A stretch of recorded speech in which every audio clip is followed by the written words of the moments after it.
Speightstown, to the folks of St. Peter. Where are you? Good night, Labour Party family. How are you doing? I'm happy to see so many of you. It is wonderful to be on this spot again in Speightstown as we come for your next general election to select the next representative for St. Peter, demand to carry for St. Peter again. My name is Richard Arthur. I shall be your co-chair for tonight. And with me is Danny Bob, and I am here from St. Lucie. And I must say that we bring greetings from St. Lucie to St. Peter because we too are red and ready. We are what? Red and ready. You want to know why we are red and ready? Because when Labour leaves,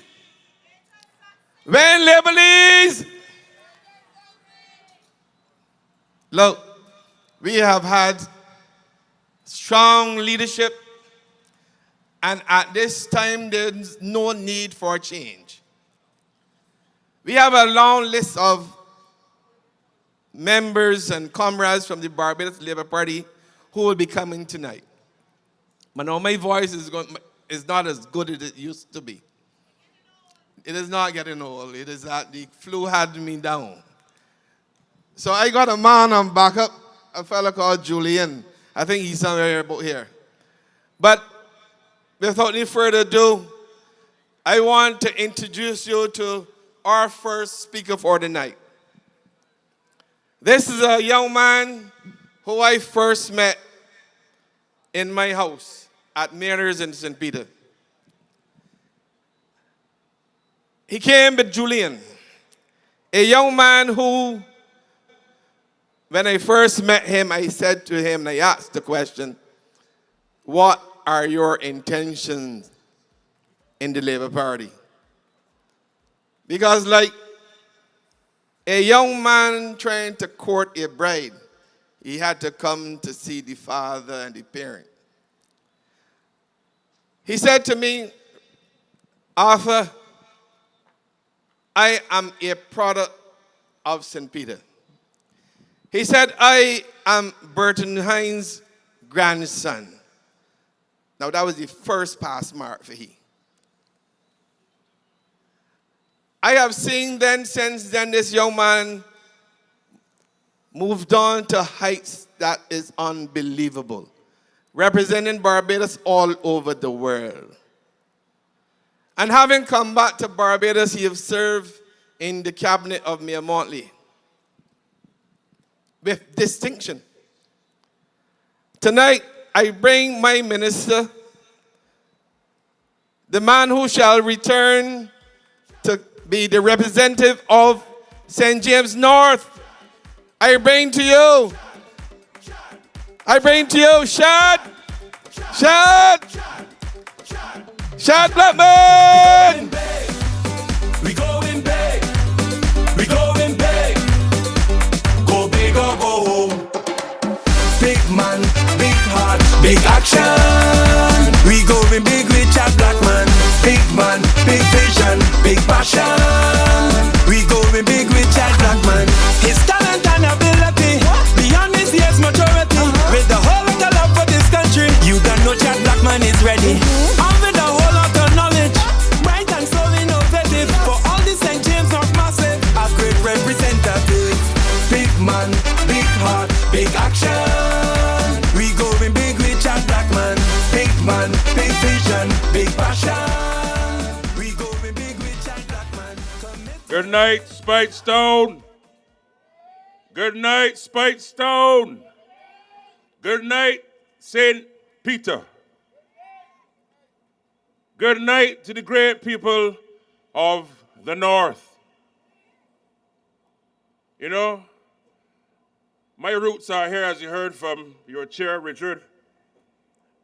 But for a significant time, I grew up in the South. But when you come back home, and my journey over the last 2 years since moving back to Barbados has been cemented with the love affair with the great people of St. James North, your southern border. And I have to tell you that the north of Barbados, sweet, sweet, sweet, sweet, man. And not just sweet in terms of the people, but in terms of the opportunities that can be developed for the people of the North and this country. But I'm happy to be here on your platform, not just to speak on behalf of our great party, the Barbados Labour Party, but to speak on behalf of the candidate for St. Peter for the Barbados Labour Party, none other than my friend and my brother, Colin Jordan. I want to preface my speech tonight. I'm told I have about 20 minutes to half hour, and there are a number of things that I want to talk to you about tonight and walk you through why this election is very important and why you on the 11th of February must ensure that you return Colin Jordan and the Barbados Labour Party to Parliament. And I want to start there and to make a serious intervention to help you to understand the legacy and importance of St. Peter to the landscape of politics, not just of the North, but to Barbados. And I start there simply with a message that St. Peter sends serious people to Parliament. I repeat, St. Peter sends serious people to Parliament. I can go as far back as Frank Walker.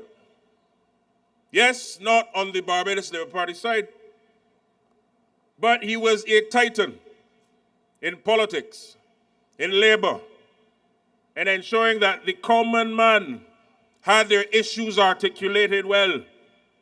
You then went on to my great-grandfather, Burton Hines, who represented the Barbados Labour Party. He then, of course, was also Speaker in Parliament. He had it as his core philosophy that the ordinary man must have strong representation and ensure that their voices were heard. Granddad took ill, and then we all know there was the by-election.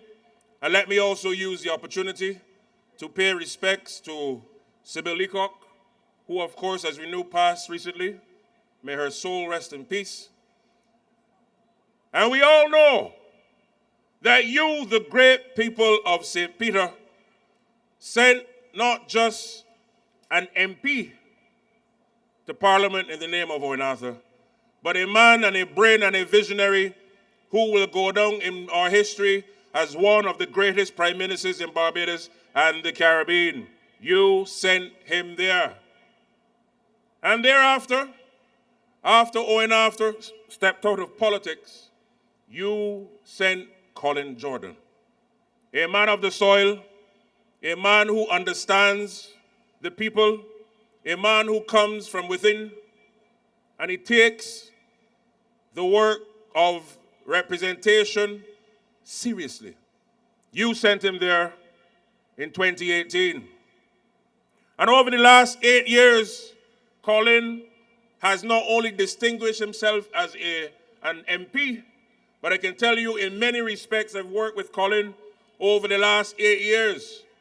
And I want to share with you a number of things. Oftentimes we take these things for granted. When I was ambassador in Geneva, one of the organizations that I was working with as ambassador is the International Labour Organization. Simply put, it is the United Nations agency which deals with all issues of labor in the world. And for the 100th year anniversary for the ILO, as it is commonly called, there was a small committee put together from persons around the world. Persons around the world who are focusing on where do we take the rest of the world within the next 50 to 60 years of the world's development. They put that committee together, a committee of simply 4 people from around the world, comprising of persons from government, unions, employers, and some others. Do you know who the world asked for based on how he operated at the ILO to be on that committee that created what is called and commonly known as Convention 190? C-190, a convention which talks and looks at the eradication of violence and harassment in the workplace anywhere in the world. None other than Colin Jordan. And oftentimes we take these things for granted. But you may ask yourself, why is that important to me in St. Peter? As I said, St. Peter has a legacy of sending serious people to Parliament. As I said, from Frank Walker, Burton Hines, Owen Arthur, and now Colin Jordan. But I am told, St. Peter, that there's a man walking about the length and breadth of this great constituency, knocking on everybody's door, and eating what? Eating food. Going on social media and talking about this body food and that body food. But I had the shock 3 days ago. Yes, I share a border with Colin, but this is the north. And one of the things that we did, we went into an area just to get a little refreshment in St. Peter. And I met a young man, and it hurt my heart to the core. When the young man says, big man, I ain't interested in politics, but a couple of days ago, they got a man running down here that came to my mother's shop, went on social media, ate the food, but afterwards he went off the camera and said, but this food didn't taste like nothing. It is insulting. It is insulting. And that is not the kind of politics that St. Peter is accustomed to. If people open up their hearts and their homes to you, how dare anybody come with that approach to politics? I can also go on and say this. Representation is not a mock sport thing. Representation means that if someone calls you at 2 o'clock in the morning, 4 in the afternoon, with whatever issue, you are placing yourself at their disposal and to deliver service for them. And Colin has proven himself. Yes, he has been busy, and I can tell you, even in cabinet, he makes strong arguments, not just for Labour, but you don't want to get Colin vexed. He will tell you straight, my people in St. Peter deserve this and that is the kind of person that we have. And when you send Colin to Parliament again on the 11th of February, it is also about ensuring that this country, of which the Barbados Labour Party has ushered through significant challenge since coming to office in 2018, can continue to provide the quality of life for this country. And I want to remind you where we started. In 2018, the party of which Jason Phillips is a part of, we had to rescue Barbados. As I said, I'm from the south. You hear it often and you take it for granted. Sometimes you forget. Where sewage was flowing on the streets of the south of Barbados, you had a situation where the ordinary student from St. Peter or St. Lucie or St. James North or anywhere in Barbados who wanted to go to the University of West Indies and to be able to do like what everybody else wants to do, to receive a quality education, and in particular at UE. The Democratic Labour Party, of which Jason Phillips is a member of, decided that the ordinary Barbadian would have to pay tuition fees. Not once have they come since then and apologized to the country for doing it. But Colin Jordan and his team, led by the Prime Minister of Barbados, the Honourable Mayor Motley, as she said, give me the vote and watch me. As soon as we got in and we saw the lay of the land, we ensured that every ordinary Barbadian who wants to go to UE again can pursue it without having to pay tuition fees. This election is one where we cannot play with our future. You may also remember that Jason Phillips' party, the Democratic Labour Party, caused significant economic harm across the length and breadth of Barbados. And I challenge you, Jason Phillips, if you want to go on social media tomorrow, come, my friend, because I ain't done with you. Tell the people why the Democratic Labour Party ushered in 23 downgrades. What does that basically mean? It means that our reputation from an economic standpoint was so horrible that it was even below junk bond status. Nobody wanted to do business with Barbados.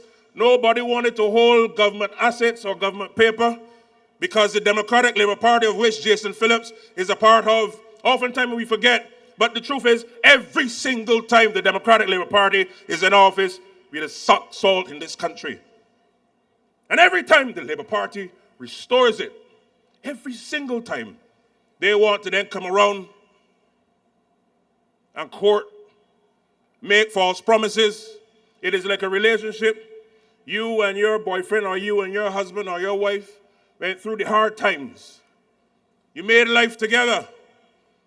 You're now stabilized. You have a family. You have a house. You have a car. And some outside man want to come around and make all manner of promises to entice you to leave your partner, notwithstanding the hard work that you would have done to build the relationship. Come and assist me with this, please. I am saying to you, St. Peter, that this election is one where you must secure your future. You must ensure that you do not play with your future.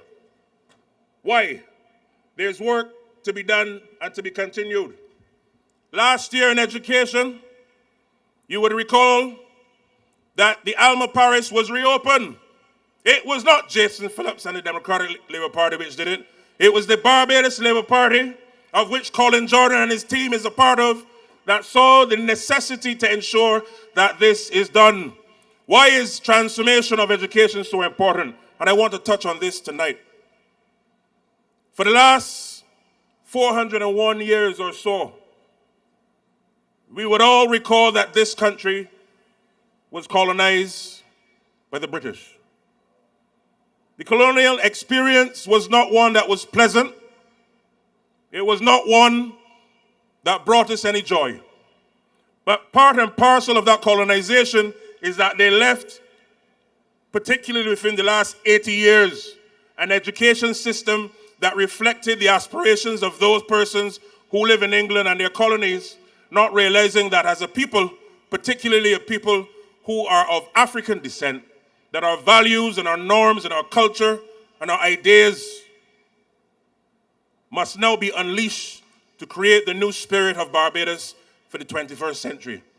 And the transformation of education is about ensuring that, one, every child in this country who goes to school, every child in this country who accesses our education, not only can do well in school with the grades and the marks and these things, not only will go to school in beautiful buildings that are going to be refurbished, which is ongoing, not only to have the best quality of teachers anywhere in the world, and hence why we're continuing to train our teachers who continue to work very hard in this country, but at the very core, the transformation of education is about preparing every young Barbadian to be world-class and world-dominant and to lead the world in any endeavor that their mind can pursue. This is the core of transformation of education, because our current system has taken us so far and no further. And if we are to compete with the rest of the world, whether our counterparts in Asia, in Africa, in Latin America, in Europe, North America, our system of education must now give our people the confidence to be able to stand tall and to reason and to have critical thinking and to be able, at the core as well, to have the values of discipline, focus, manners, punctuality, many things that we have oftentimes taken for granted. As the Prime Minister always says, you can learn many things online today with a device. But what we must now prepare our people to do is to be able to spot opportunities anywhere in the world and to have our education system to prepare them to deliver on these things through creating opportunities for our people. And why is this important? Well, every time you turn on your TV or you go on social media, you will see that the world as we knew it has changed and is changing at pace. And we have a duty to this generation and to the next to prepare them that if they want to do business somewhere in Africa or in the Arab world or North America or Europe, that they have the tools necessary to do so. And therefore, from as early as preschool, early childhood education must now be the focus. And you will realize that this Barbados Labour Party is ensuring that for the first time that we have universal access to early childhood education. Why is this important? It is not just about sending your little one to nursery and then they go on to primary school. The science has shown, Speightstown, the science has shown that the knowledge and the tools that you give your children between the ages of 2 to 5, those skills shape their mind forever. And everything that they learn thereafter, as we would say in Barbados, is gravy. But we now have to give them that foundation.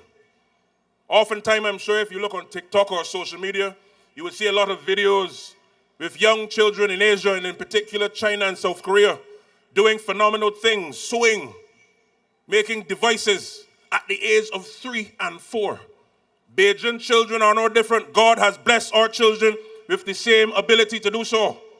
But the transformation of education now requires of us, through policy and deliberate strategy, is to prepare these young people to compete. So that by the time they go through secondary school, primary school, secondary school, they are prepared for the world. But as you also know, this country has had a love affair, love-hate relationship, as we know with the common entrance. A system in which the British themselves no longer use. Why? Because the way it has been set up does not lend to natural abilities coming forward. Can you imagine that children, therefore, throughout generations, we've all gone through it here, are told that in a one-shot opportunity at the age of 11, you have to do an exam that determines where you go from primary school to secondary school. And as a government of which Colin Jordan is a part, we have made the determination, as you've heard me last year in Parliament in August, through the Ministerial statement, made it very clear that from this coming year, instead of a one-shot exam at the age of 11, starting from September 2026, our children will now start from class 3, moving into class 4, weighted with 50% of that exam in class 3, 50% in class 4, focusing on areas of English and math and science and social studies, but also done through the normal testing method, but through project-based learning, children being able to come up and speak on behalf of their ideas. Because why? God has given us different abilities, and we must now tap into that ability that young people have.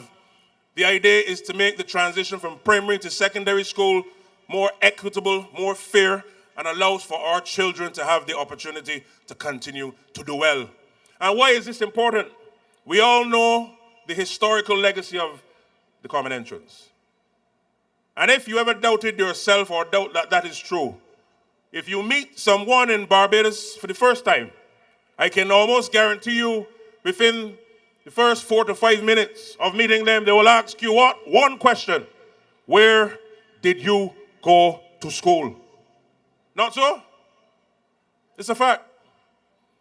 And therefore the idea is that people must not rank you according to where you went to school, but they must rank you based on what? What do you have in your heart? What do you have in your mind? What ideas do you have? How do you now connect with the rest of the world?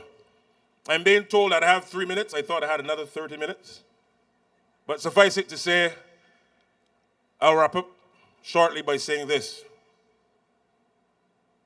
We will continue to carry the message across Barbados over the next week and a half or so.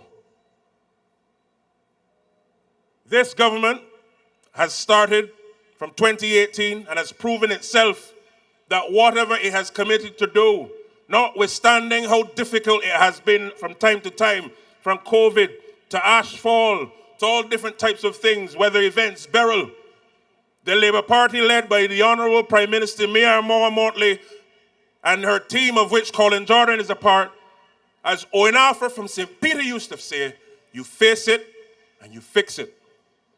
And the 11th of February is a date in which we must not play and tinker with our future. As I started by saying, St. Peter has a legacy of sending serious people to Parliament. Parliament is not going about eating food. It is not a food fest. It is not a lime. It is not a joke place. It is a place where the laws of this country are shaped to benefit your life, education, healthcare, taxation, the budget. Can you imagine Jason Phillips delivering remarks during a budget speech? Mr. Speaker, sir. Oh Lord! No, this is not Comedy Fest. But I have a lot more to say, not just about Jason Phillips, but the overall Democratic Labour Party. Because you have to ask Ralph Thorne what is his true intention for Barbados. And when you get the answer, believe you me, you will then understand his motivation. And it is not, in my view, a motivation that we can accept. And I simply want to say, in wrapping up, that I have every confidence in Colin Jordan. I have every confidence in the good people of St. Peter. And I have every confidence in the Barbados Labour Party being able to continue on its work that we've started. And if you have not received the red record outlining what we've achieved as a party through government since coming to office, having to clean up the mess, stabilize, and now we are now moving to growth and resilience. And I want to encourage you once again to ensure that you send a serious man to Parliament on the 11th of February, and none other than Colin Jordan, the tall man from the north. God bless you, good night, and God bless the Barbados Labour Party. Hands in the air. Red side stand up. This one for the future, let we go. From the world back home to the parish we love. Global mind, but he are still here with us. Boardroom talks, international planes. Now we bringing them lesson back home again. Young, vibrant, sharp, vision clear. Listen to the people, every voice he hears. Thank you, Comrade Chad. St. Peter, are you red and ready? St. Peter, are you BLP strong? St. Peter, are you Bajan strong? Then we have to let them know on the 11th of February, we are red and ready. We are Bajan strong. We are BLP strong. We are putting Colin Jordan back into the house. We are putting the Barbados Labour Party back to do the work of the people of Barbados.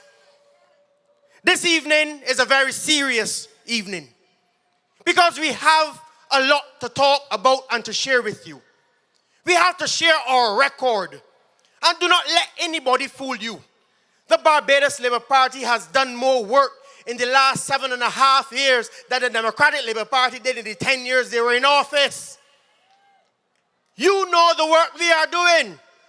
And that is why I want you to get your red record book so you can go through it and you can see all that we have done. And I want to thank Chad because he made a serious statement. St. Peter sends serious people to Parliament. Let us not change that this year. Our next speaker this evening hails from the constituency of St. James South. A woman of class, a woman of knowledge, a woman who I know represents St. James South well, and come the 11th of February, she too will be returning to the House of Parliament to represent them. I want to welcome my comrade, Sandra Husbands. St. James South. Service, commitment, delivery. Sometimes public, sometimes private, but always here with you. She walks with steady footsteps. She speaks with firm resolve. Each challenge before her, she's ready to solve. Her courage is steady. Her compass is clear. A leader who shows up. Yeah, she's always there. Vote for Sandra. Sandra. Sandra. Sandra. We voted for Sandra. We voted for Sandra. We voted for Sandra. Down here in St. James. We voted for Sandra. We voted for Sandra. We voted for Sandra. Down here in St. James. She is strength in silence. She is truth enshrined. She the advocate standing with the people by her side. A hearty good night to the good people of Speightstown. A hearty good night to the people of St. Peter. St. Peter, are you in the house? Yes. I am very pleased to have the opportunity to be here with you in the great parish of St. Peter. St. Peter has been important to Barbados for many, many reasons. Thank you. Thank you.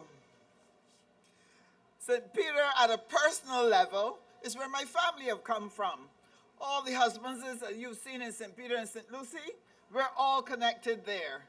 St. Peter has also been the place of the birth, the raising of Owen Seymour Arthur, who was one of the great prime ministers of Barbados, and did you proud as a parish. Owen Arthur had a strong vision for this country and a strong vision for St. Peter. And when he put in front of the people of St. Peter the person that he best wanted to represent them, the person that he felt he could trust to be able to take forward the action in St. Peter and to be able to contribute to national development, Owen Seymour Arthur chose Colin Jordan. And I want to share with you some thoughts tonight about the man called Colin Jordan. First of all, he's a friend and a colleague of mine. Colin Jordan and I have had the opportunity to work together before ever coming into politics. And one of the things that we share in common is that both of us have a deep commitment to God and a deep commitment to serving His purpose. So when we made the commitment to come into politics, it was not because we saw a sudden opportunity in a party to get a chance to become an MP or to become a minister. We didn't just hop on the latest bandwagon.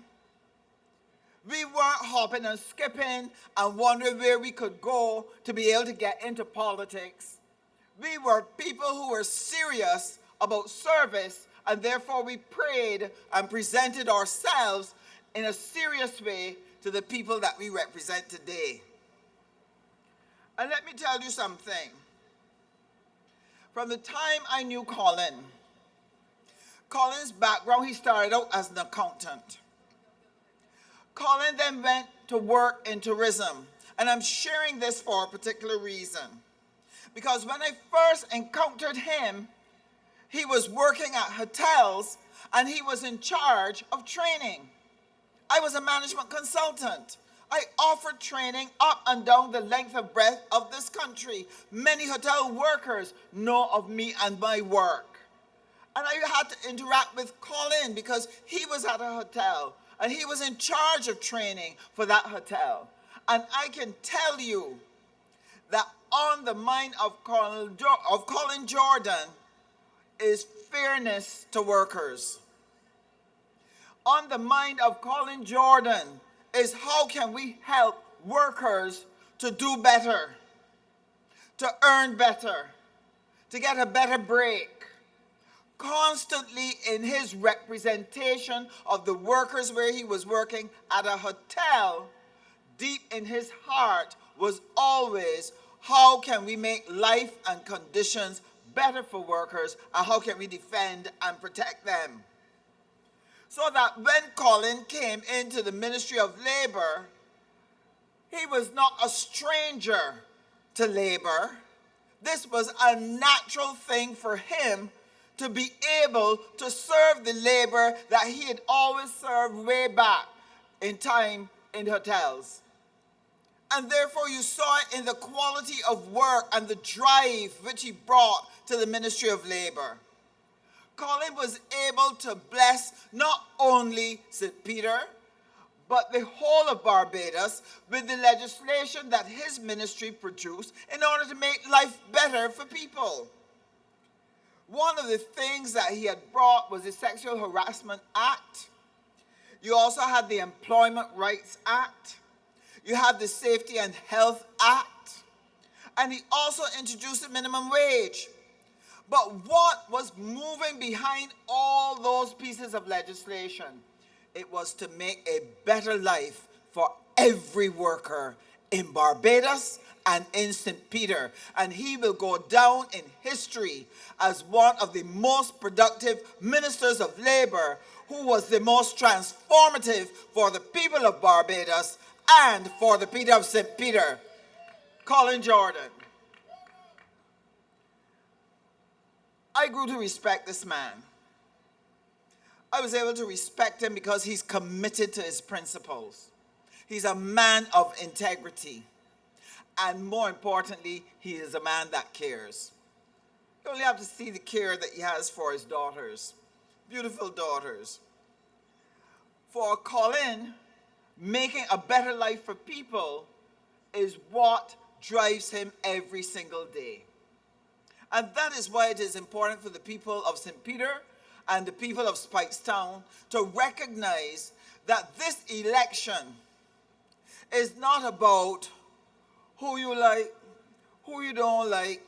It is not about, it is their turn, it is that turn.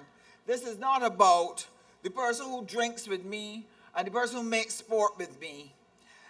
Every vote that you cast in an election must be about the best interest of you and your family and your prosperity and your betterment.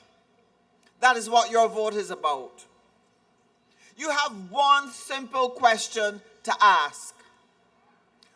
Which party, which person can do the most for me and my family in relation to laying a platform that will help us to be able to get ahead in life? So let's examine the record. When you bring legislation for employee rights, where you're able to protect employees from unfair dismissal, where people cannot get up one day and on caprice decide that they're going to change your terms and conditions, you are protecting the right of workers to security in their jobs. When you bring legislation that says we must keep workers safe, many work environments are not up to scratch. That is the truth. In my constituency, I have talked to a number of people who had to come up medically unfit. Why? Because they had an accident on the job. Because maybe the type of equipment they had was not adequate. Maybe it was that they did not have the protective equipment.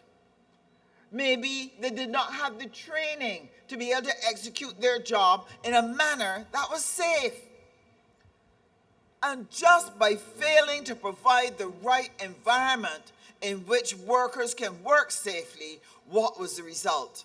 People became injured and could no longer take care of their families. People became injured and the dreams for their families had to die. People were injured and they found themselves in financial difficulty and could not advance their lives as they had planned. And how did we bring that to a stop? By giving the leadership over the Ministry of Labor to Colin Jordan, who brought the legislation that was able to help us to implement safety standards in every single company and help us to be able to hold accountable any employer, any company that did not honor what was required of them through that legislation. And that is why you are safer today, because of the work of Colin Jordan and the work of the Barbados Labour Party. Now, good work is important. Getting quality work is even more important. And if you walk the length and breadth of this country, you would hear young people saying, yes, I want a job, but I want to be able to get the type of job that fits my skills or my interests.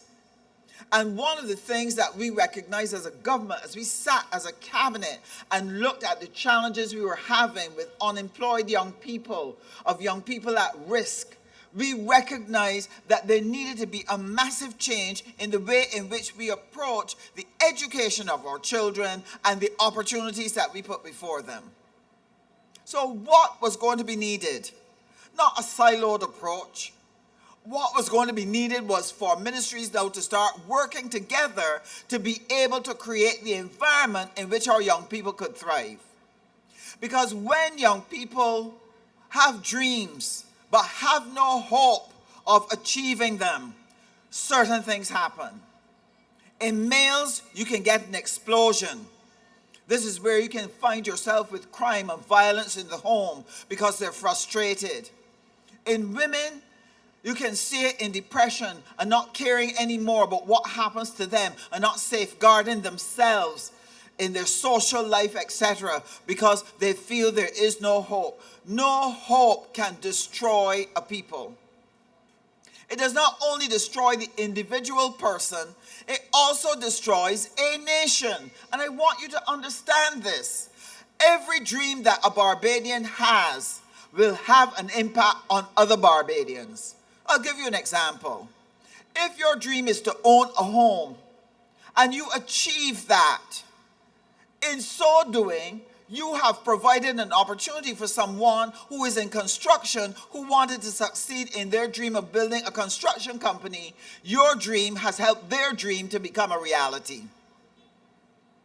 If you decided that you wanted to be a masseuse, you wanted to be a physiotherapist, and you were able to get the scholarship, you were able to get the training, and you were able to set up your business to offer physiotherapy, you now can help fulfill the dreams of others who are injured and are in need of your services to relieve their pain, to get them back to health, to help them to go on and continue to live their dream, because you are able to help them to come back to a place where they're more mobile without pain. Every dream that you have, when it is accomplished, affects everybody else's dream as well. And that is why in an economy, we need each other. That is why in an economy, you cannot afford for one young person not to succeed. You can't afford for one worker's future to be cut off, because the success of every individual in the country leads to the greater success of all. And that is one of the reasons why we must serve each other better. That is one of the reasons why we must treat each other better. That is one of the reasons why we must be more considerate of each other. Everybody's dream matters, and this Barbados Labour Party is deeply committed to that. That is why, as a committed government, we spend time understanding what are the changing dynamics that are out there affecting people, that will come to affect your life, affect your job, affect your earning capacity, that could come and cut you short with a pension, that could come and cut you short from reaching your fullest financial prosperity. When you have changing international conditions, then a government must be competent and nimble enough to help change the dynamics to allow you to continue to thrive and survive in changing conditions. And you heard my brother Chad. He shared with you why we have to look at taking education to a completely different level, why we must start training our children from young and training them differently so that they are able to be competent not only in terms of learning, but in terms of team cooperation, solving problems, being innovative, being creative. And therefore, we have invested more than $2 billion over the last 2 years, investing that in education. As the person with responsibility for Ministry of Training and Tertiary Education, we have had to look at reforming the entire tertiary system. Why? Because it was not set up to help our people to succeed. One of the difficulties that we have had is that we have taught our children that unless you qualify with academics, you are a failure. We have to apologize to our children for what has happened over these past 50, 60 years that has affected them in understanding that there are different types of skills, different types of intelligences. Each one has worth, each one has earning capacity, and every child deserves the opportunity to so do. And so we're making changes at the tertiary level. And what are some of the things that we are looking to do? The first thing that we are looking to do is to create a student-responsive tertiary system. What does that mean? It means giving access to people who want to pursue technical skills. But we recognize that today's student does not want to take 3 and 4 years away from earning just to make a living, just to be able to get a piece of certificate paper that says that they can get a good paying job. That young people today want to earn while they learn.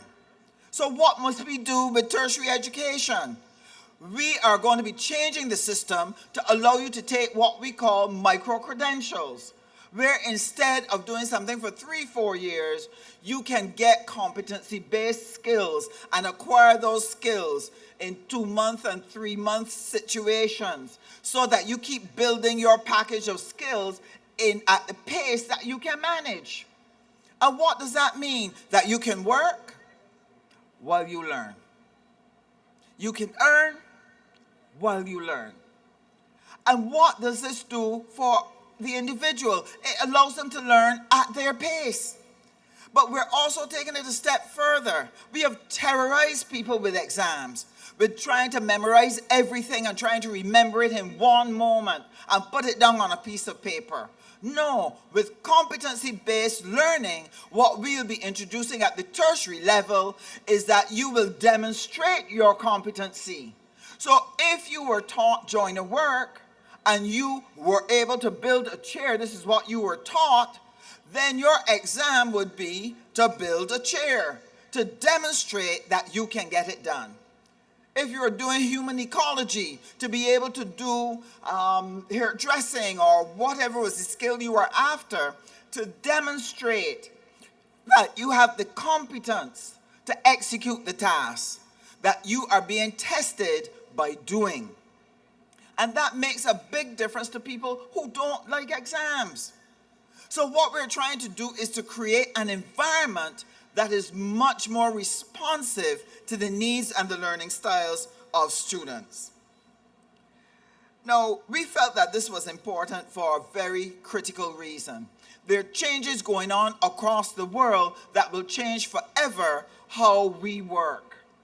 Many jobs that we now do, many ways in which we execute them, we will no longer be able to execute them that way because the world is changing. Digital technology has stepped in now, and many jobs that people did in a certain way, we no longer can do it that way. So that is going to challenge people like bank clerks. That is going to challenge people who do customer service at a store. That is going to bring challenges to people who write, or their work is making reports or creating ads or whatever it is.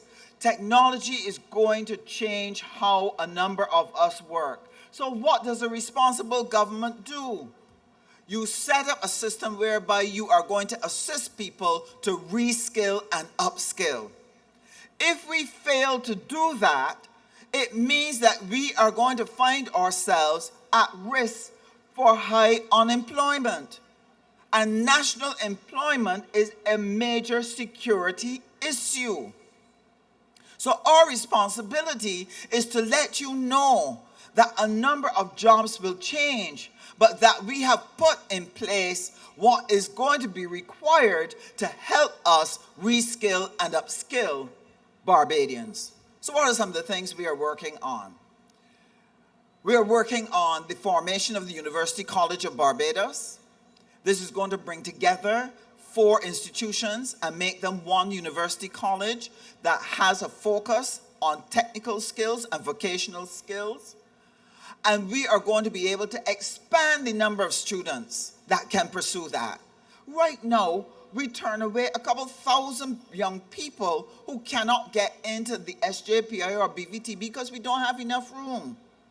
And what we are working on is acquiring funds to help us build out new capacity, where we are going to be able, now instead of being able to house and manage 4,000 students, we should be able to house and manage 7,000 students. That means every single Barbadian child can come and study what he or she wants to study, because this job is going to give them the opportunity to step on the ladder and begin to climb and move up. So these are the things that we are putting in place. So on one side, you have the Ministry of Education transformation, changing how our young people study from primary all the way to secondary.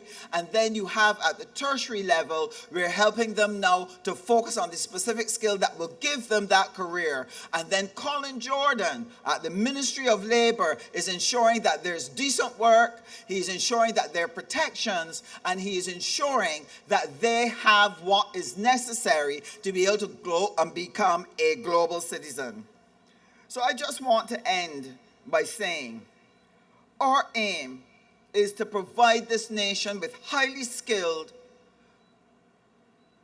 technologically literate, community-minded people who have the confidence and the mindset to operate not only locally, but globally. That is a journey that we have to do together. We can provide all the training in the world, but if our young people, if our working population don't understand why we need to change our skills and raise our skill levels, then the investment and the work is in vain. So it means we must walk hand in hand. So I'm saying to St. Peter, I'm saying to Speightstown, hold Colin Jordan's hand. As his cabinet colleagues, we are going to hold his hand, and together we will hold the hands of the Prime Minister, Mia Amor-Motley, and this entire country will start a march towards a new future where we can fit into the global situation and be able to find the jobs, find the investment, find the services that we need to be able to take Barbados to a higher and a better place. Give us Colin Jordan.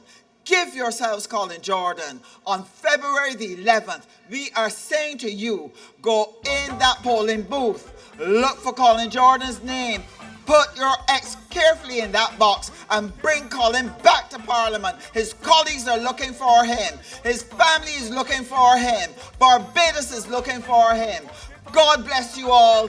Give Colin Jordan your vote, and give him your fullest support in every possible way. God bless you. She walks with steady footsteps. She speaks with firm resolve. It shall not be for her. She's ready to solve. Her courage is steady. Her compass is clear. A leader who shows up. Yeah, she's always there. Vote for Sandra. We voted for Sandra. We voted for Sandra. Don't hear it sing, we voted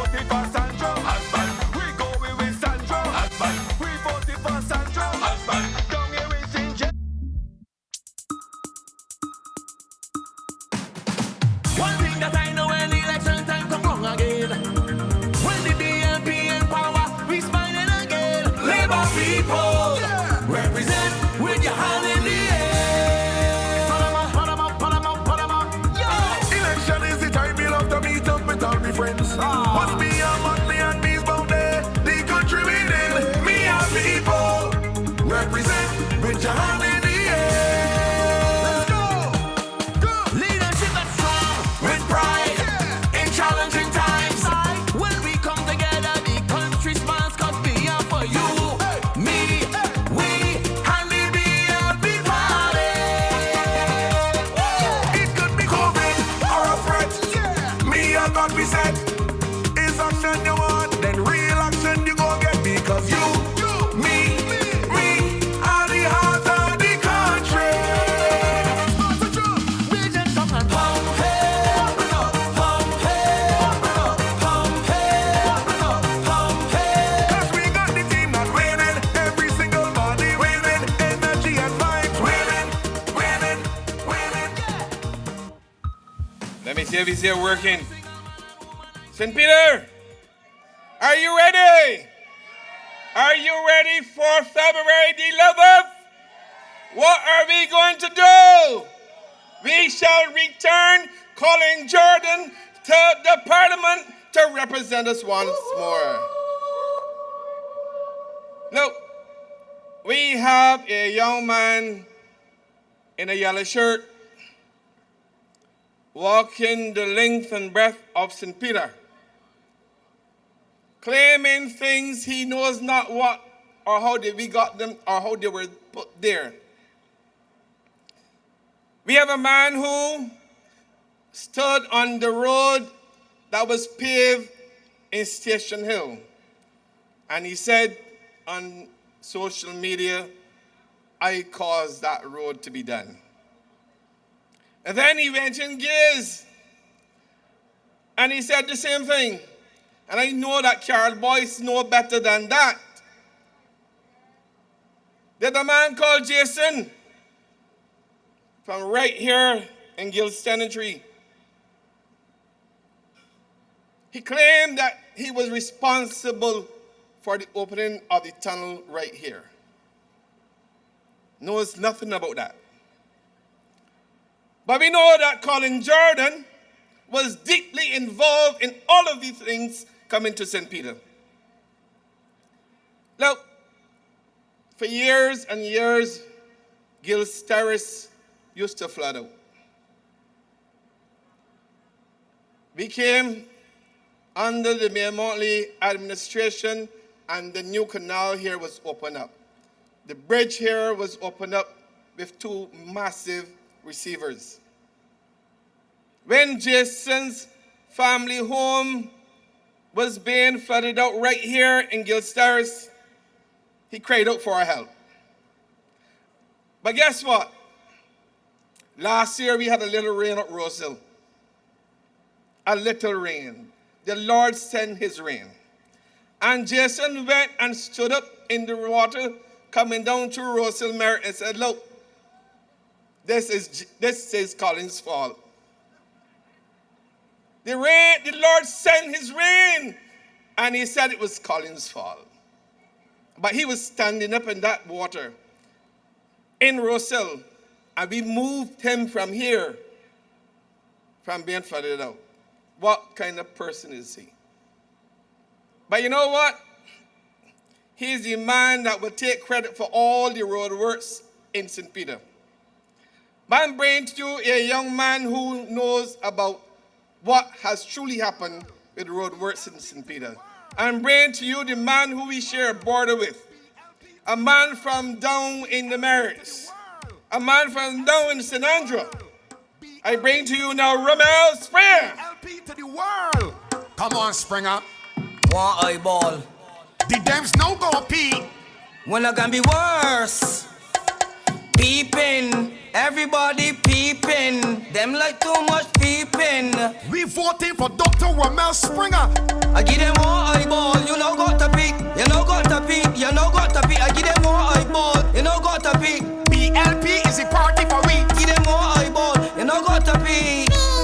You know got to peep. I give them one eyeball. You know got to peep. When you will see Ralph one star for me. Good night, Barbados Labour Party family. Good night, St. Peter.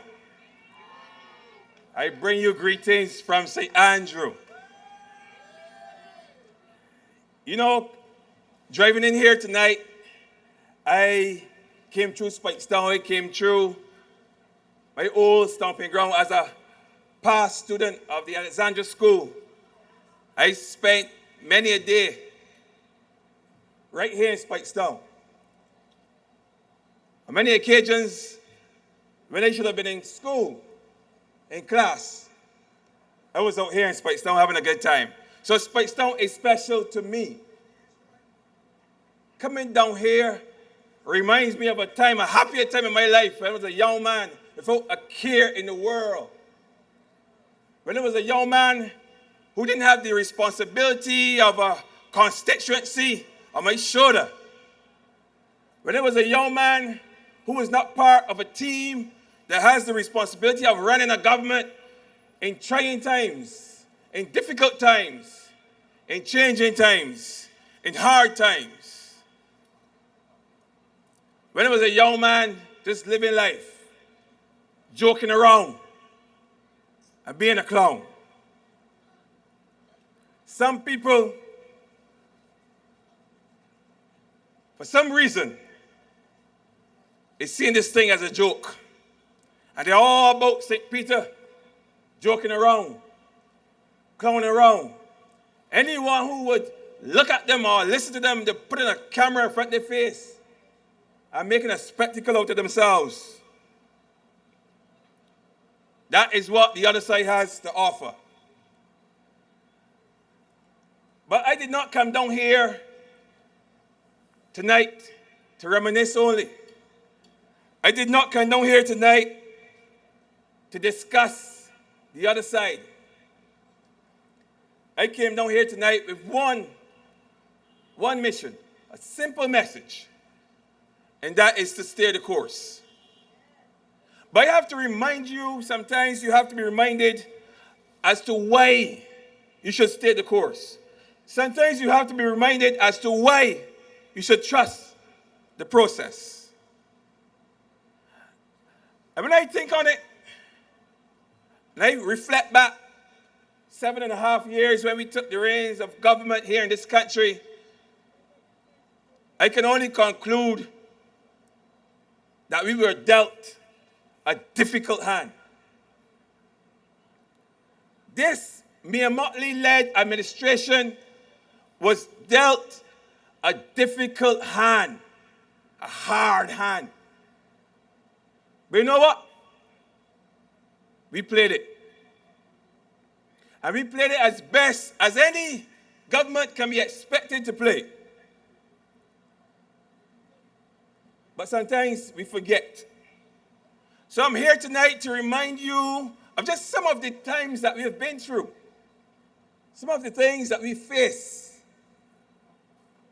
frontally,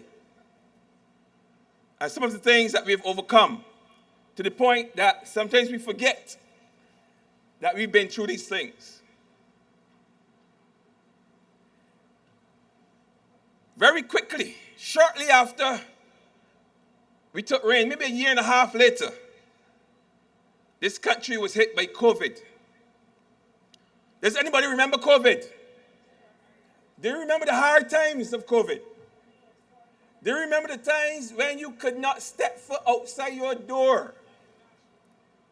Do you remember the times of social distancing? Do you remember? But those were just the social impact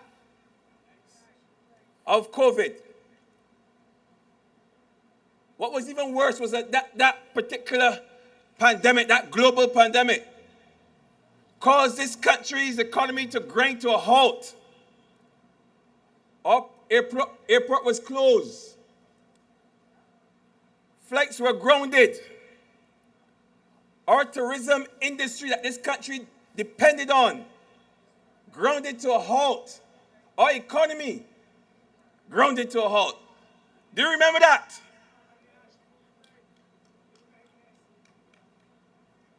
And what was the effect of that? Hotels closed. Some never reopened again. Restaurants closed. Small businesses closed. Shops closed. People were unemployed. Construction ceased. Everything in this country halted. And this government was faced with a situation that no other government had to deal with in almost 100 years. We were faced with a situation where we had to think every day, how are we going to feed our people? How are we going to pay our bills? We remember what this country said, what this government said, what our Minister of Health at the time said. Anyone remember? No retreat, no surrender. And we have never retreated since. We have never surrendered since. We made some hard decisions back then because we never promised you that it was going to be easy. And ever since then, we've been making hard decisions just to ensure that this country survive. And not only survive, but thrive. Because despite the fact that our tourism industry ground to a halt back then during COVID, and despite the fact that no flights were flying in, nothing was flying out, people were stranded abroad, people were stranded here. Hotel workers were home unemployed. Restaurant workers were home unemployed. I heard the Minister of Tourism say tonight that right now we have so many tourists in this country, we're not even sure if we can find rooms for all of them. This country has made an astonishing comeback under the leadership of Mia Moore Motley, under the leadership of the Barbados Labour Party. And that is why leadership matters. Do not let anybody tell you otherwise. Leadership matters. And that was not the only hardship that we faced. Very quickly after COVID, in fact, COVID was not even in the rearview mirror yet. Then we saw the ash fall. That was in April. I believe the volcano would have erupted around the 11th, and by the 13th, this whole country was blanketed in ash. Something that many Bajans never experienced in over, by that time, probably about around 40 years or so. We didn't know what to do. Many of us from my age group would have never seen anything like that. But this country did not surrender. This country did not retreat. This government did not retreat. We responded. And we turned a negative into a positive. So many young people got work with the SSA cleaning that ash.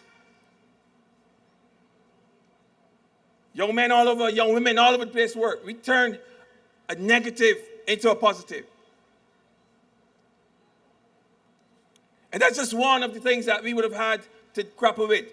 And then quickly after that, we had the freak storm. I remember the freak storm because St. Andrew was impacted heavily by the freak storm. In fact, we were impacted more by the freak storm than the actual hurricane that came 2 weeks later. Most of the destruction that we saw back then in St. Andrew was as a direct result of the freak storm. We lost some houses during the hurricane as well, but the freak storm really mashed us up. But in quick time, this government put things in place, and we saw a building boom in the Scotland district. We saw, in my constituency alone, about 17 houses that were destroyed were quickly rebuilt. Houses that weren't built to withstand any kind of hurricane. We saw efforts being made to build houses that could better withstand the forces of a hurricane. Those were the types of responses that people might forget happen. It's easy to forget these things happen when things are good. And it's easy not to remember what a government would have done for you when things were bad. So that's why I want to remind you, I want to keep reminding you that the type of leadership that we saw during the freak storm, during COVID, when we ensured that persons had a little something in their pocket, small business people would get a list saying, taxi drivers, a little something in their pocket to survive.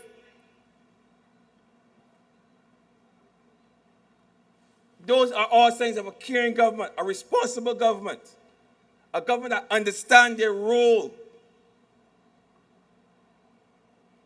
Those are all signs of proper leadership.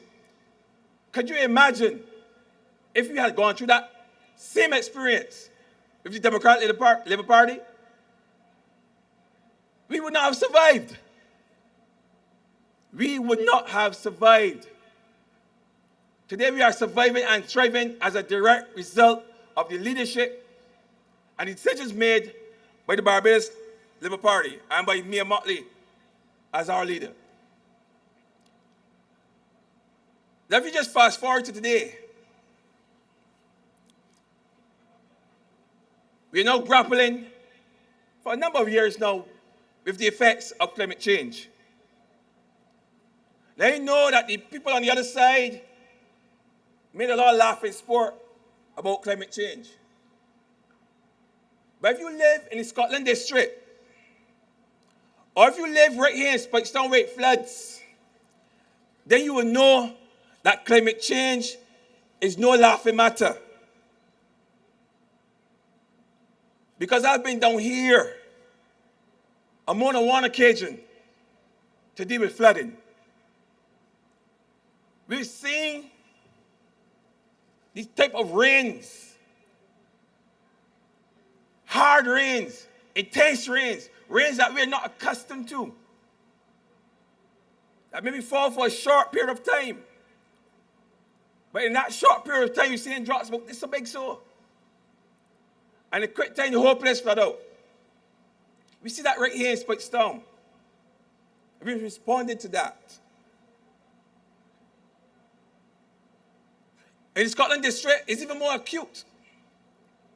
Because whenever you get these heavy rains, you may not hear about it on the news. You may not read about it in the paper. But whenever you see those hard, heavy rain episodes, we experience some kind of land slippage in St. Andrew.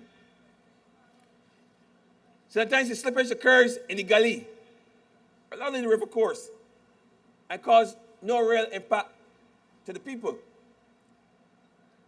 But sometimes that slippage happens right in persons' backyards.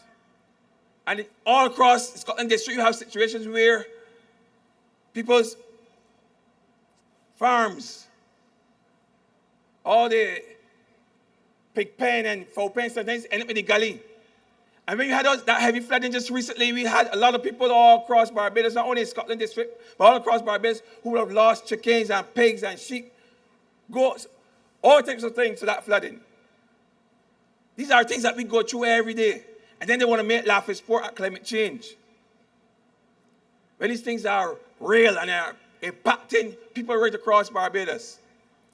They have your land slippage. Sometimes it's in the yard, but sometimes it's in the house. After almost every heavy rain, every flooding episode we have, I get calls. People telling me my house is cracking. They show you the cracks. They show the land pulling away. They show the step pulling away from the house. The bathroom pulling away from the kitchen. These are things that we see every day. Right across the Scotland district. And then they're going to tell us that climate change is a laughing matter. It is no laughing matter. And that is why government has committed to building with more resilience. I can see the boss is coming.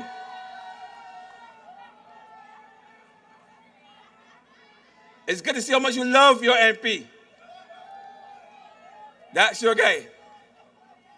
And that's why this government is building with more resilience, ensuring that infrastructure is upgraded, ensuring that bridges are upgraded. And right here in St. Peter, we've seen efforts to improve the infrastructure right across St. Peter.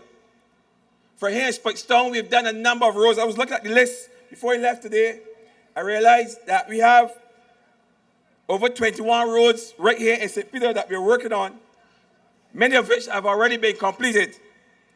Right here in Speightstown, we have Chapel Street, Garden Alley, Mango Lane, Bavard Road. All these are roads down here in Speightstown that were done under our Mill and Pave program. Also on Highway 2A going up Black Bess, we've also done roads in that area as well. Indian Ground, we've done roads. Right across St. Peter, we are working on repairing the infrastructure. Now, I know that there's still some areas in the St. Peter constituency that needs repairing. I know there's still some areas that are stressed, but we are working towards those areas. We're working towards fixing those areas as well. So I want you to rest assured that this government is not only going to fix the roads that need fixing, but they're going to fix them properly. Now, with our Mill and Pave program, we were about swiftness, about quickness. We wanted to build it quickly. But in some of our more stressed areas, we are about building them properly. So if you find that it's taking a little longer, it's because we are building it properly. So don't take climate change for a joke. We have not taken it for a joke. We have been improving drainage, especially in areas where flooding, where that's prone to flooding, like down here in Speightstown. And we are building more resilience into bridges like Farm Road, where the possibility that the bridge may collapse is real because of heavy rains.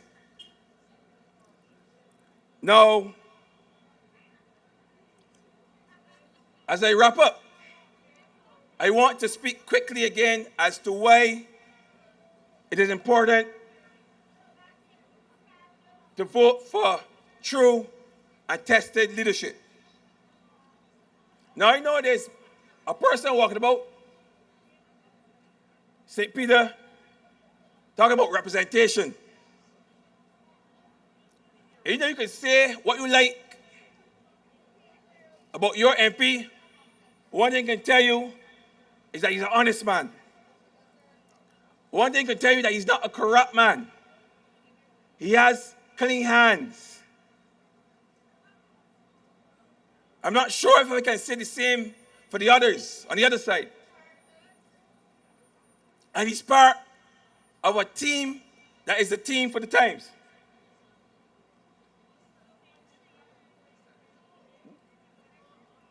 But I suit him.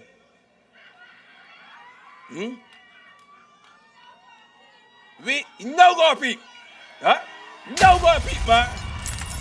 Huh?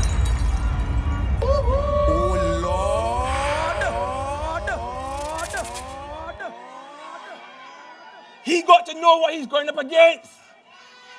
A proper man. A man that loves his people.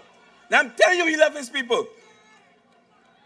Because he came to me directly and told me, listen, you need to fix the problems down here. You need to fix those roads. Need to fix the bus service. Talk what you like. No go peep, man. Don't stop.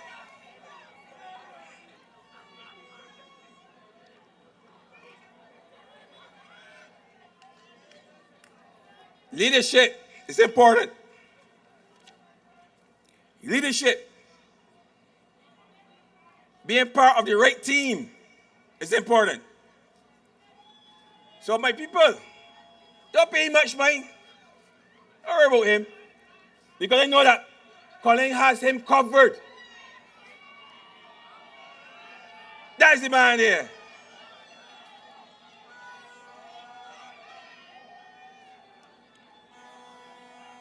So as I close, because I realize that you're excited, let me just remind you to stay the course.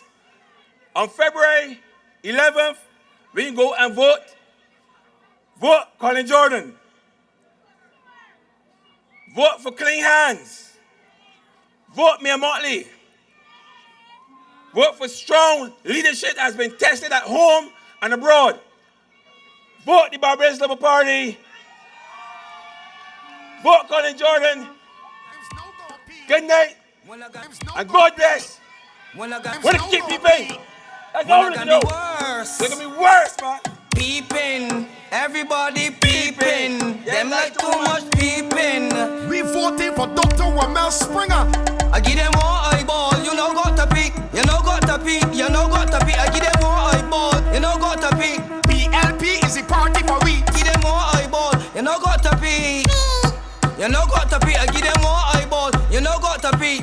When you will see round 4 star we, BLP is the code. Yes. And Ramel is the man for the vote. Thank you, Comrade Ramel. And I want to give a special welcome to Jason Phillips tonight. Welcome to the Barbados Labour Party. I know that you cannot find a better meeting in St. Peter tonight like the one in Speightstown. So we want to welcome you. And I want to ask you on the 11th of February to vote for Colin Jordan when you go to the polls. Vote for strong leadership. Vote for BLP Strong. Vote for Barbados Strong. Vote for the Barbados Labour Party. You know, got to peep. Oh Lord.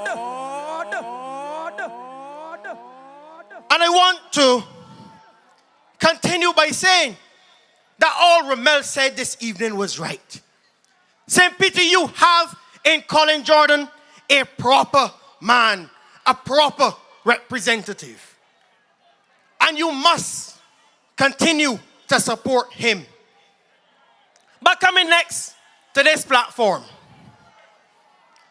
is a man who is from St. Thomas. I am bringing to you a man who I can trust with the law. I am bringing a man to you who is strong in all that he does. I am bringing to you a friend. I am bringing to you my comrade Gregory Nicholls, the next representative for the constituency of St. Thomas, who will come and speak to you tonight. BLP Strong, Barbados Strong, Gregory Nicholls. Gregory is the man that we going with. Welcome the new representative. St. Thomas for Gregory Nicholls. St. Thomas for Gregory Nicholls. Because he for the people. Yes, he for the people. St. Thomas for Gregory Nicholls. St. Thomas for Gregory Nicholls. Because he for the people. Yes, he for the people. St. Thomas, we moving forward. So come together, cause this time is ours. We big and strong as we move. A pleasant good night to one and all. It is good to be here in St. Peter. And I want to thank you, the good people of St. Peter, and the members and supporters of the Barbados Labour Party for showing considerable restraint. We were just invaded by the Democratic Labour Party candidate for St. Peter. And I want to thank you on behalf of the party for ensuring that he was not harmed, that he is safe, so that when he loses his deposit on the 11th of February, he will know that he is safe with the Barbados Labour Party. I have come tonight to put a case for a man who has worked tirelessly hard to ensure that the working peoples of this country have had their interests protected, have had their rights advanced, and have had their concerns listened to. You have given to the Barbados Labour Party administration a giant of a man in Colin Jordan, who has come back to you to ask for a renewal of that relationship, a renewal of that mandate.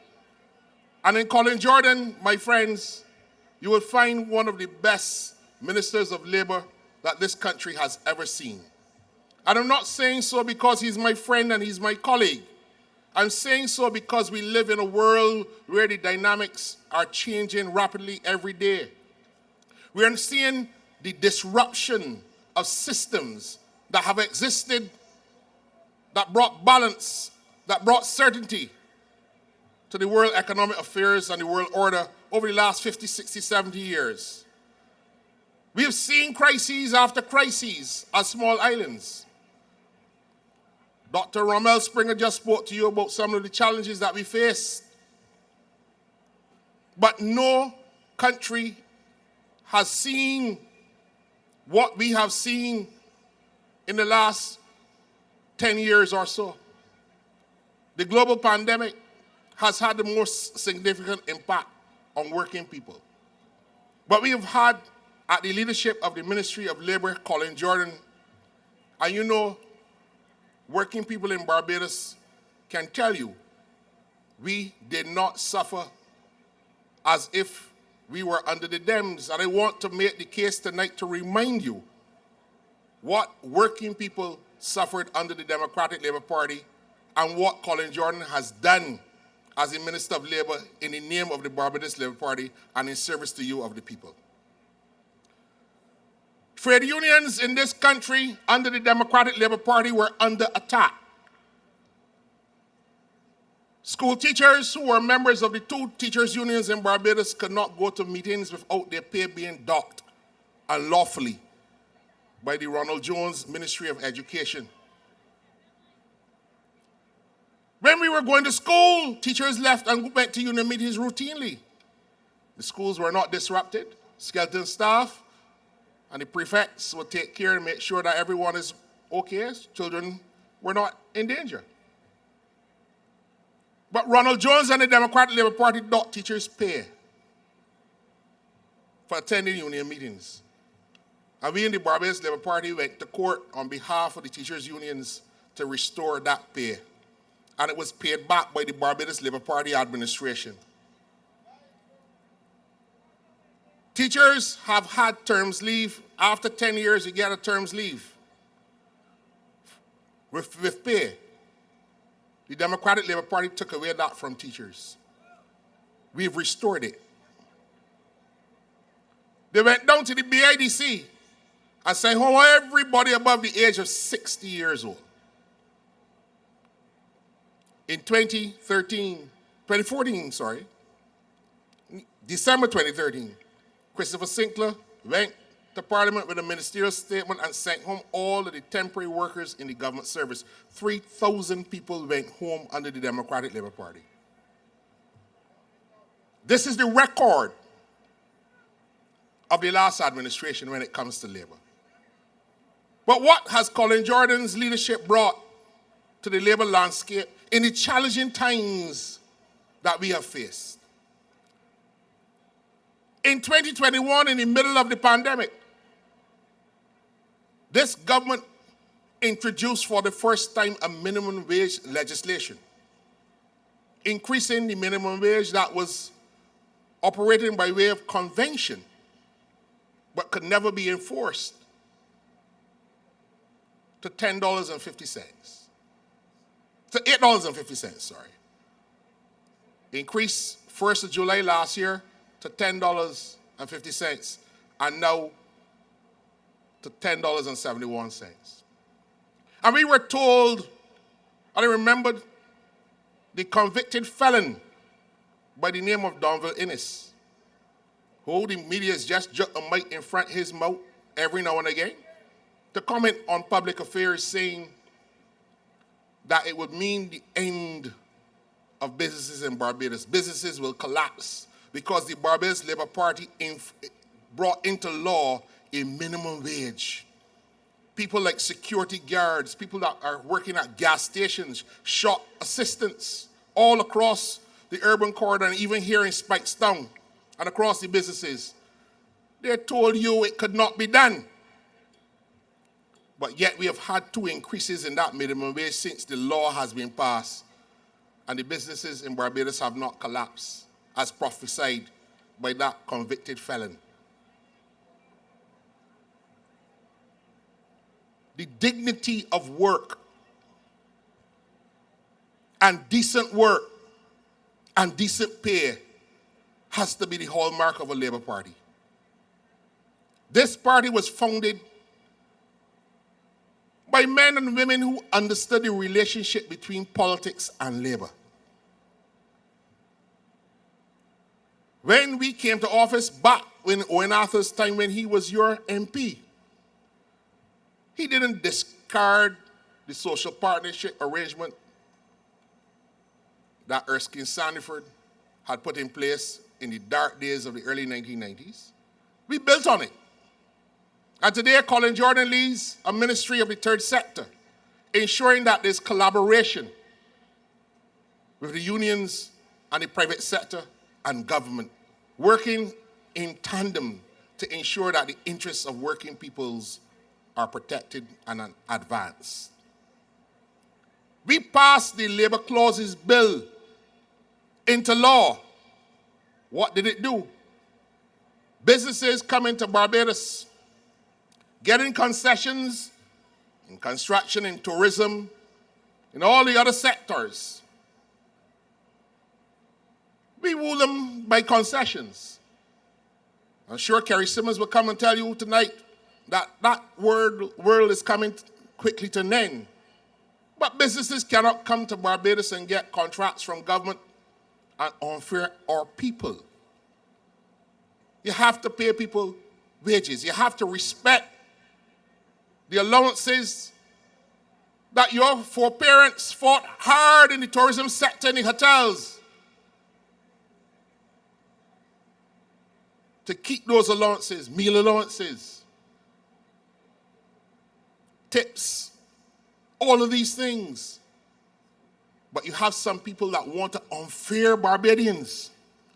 And what did Colin Jordan's leadership of the Ministry of Labour do? We sat down with Tony Moore, good friend and colleague, and ensured that we put into law a regime that ensure that if you are getting a concession from the government of Barbados to establish and to continue a business operation, that if you unfair people, if you put people on short time in breach of the severance payments regulations, if you send them on vacation, or you force them to take holiday in circumstances where they are being unfair at work, those clauses will kick in. Can't get the benefit of tax concessions and unfair Barbadian workers.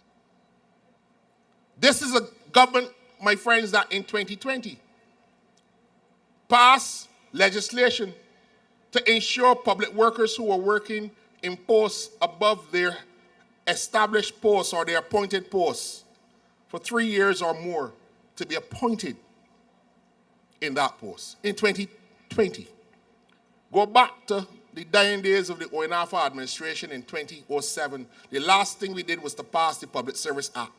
And David Thompson walked out of Parliament during that debate and said he was never coming back.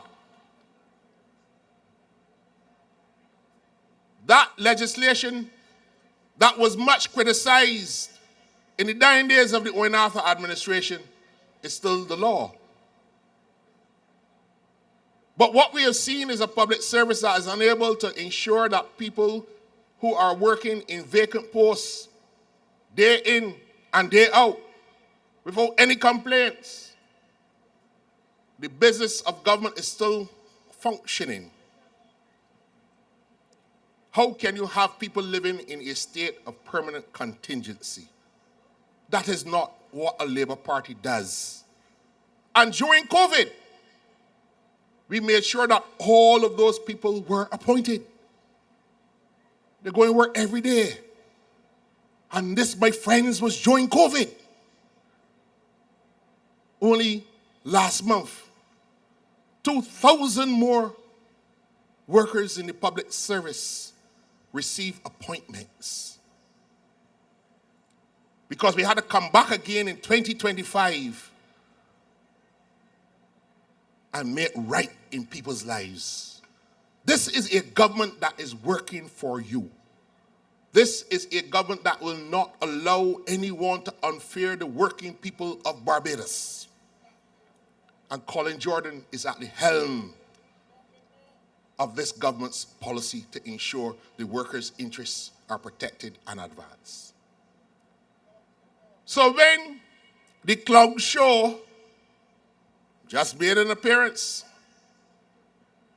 comes to distract you with gimmicks,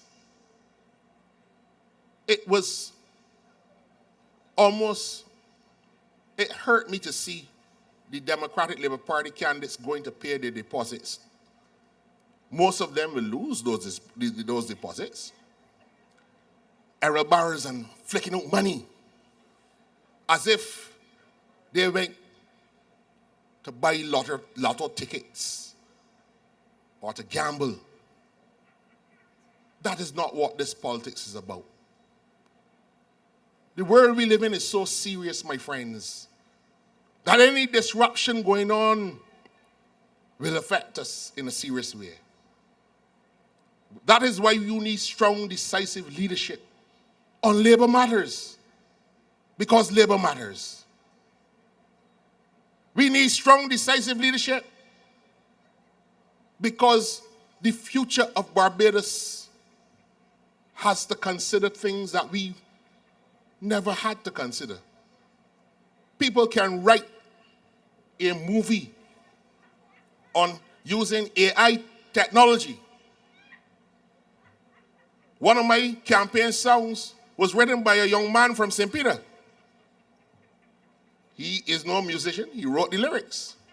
He put it in an AI program, and we had about 10 versions of the song. Calypso, gospel, reggae, slow rock, soca, dancehall, R&B. AI gave you that in seconds, my friends. What is the future of working people in an environment, in an international circumstance where computer-generated artificial intelligence is not only to be used for the purposes of a search engine, but it can be used by people for good reasons and for bad. What does it mean for the future of work? We now have to safeguard the use of digital technology by employers, safeguard the interests of working people against the misuse of artificial intelligence. Businesses across the world can use AI technology, my friends, to determine when you can get vacation, when you can get promoted, or if you can keep your job because of performance evaluations being done by AI. We need to upgrade our laws to ensure that the rights that Barbadians have fought for and enjoyed since the early days of Grantley Adams, that we have stood by for generations, do not become whistled away because of technology.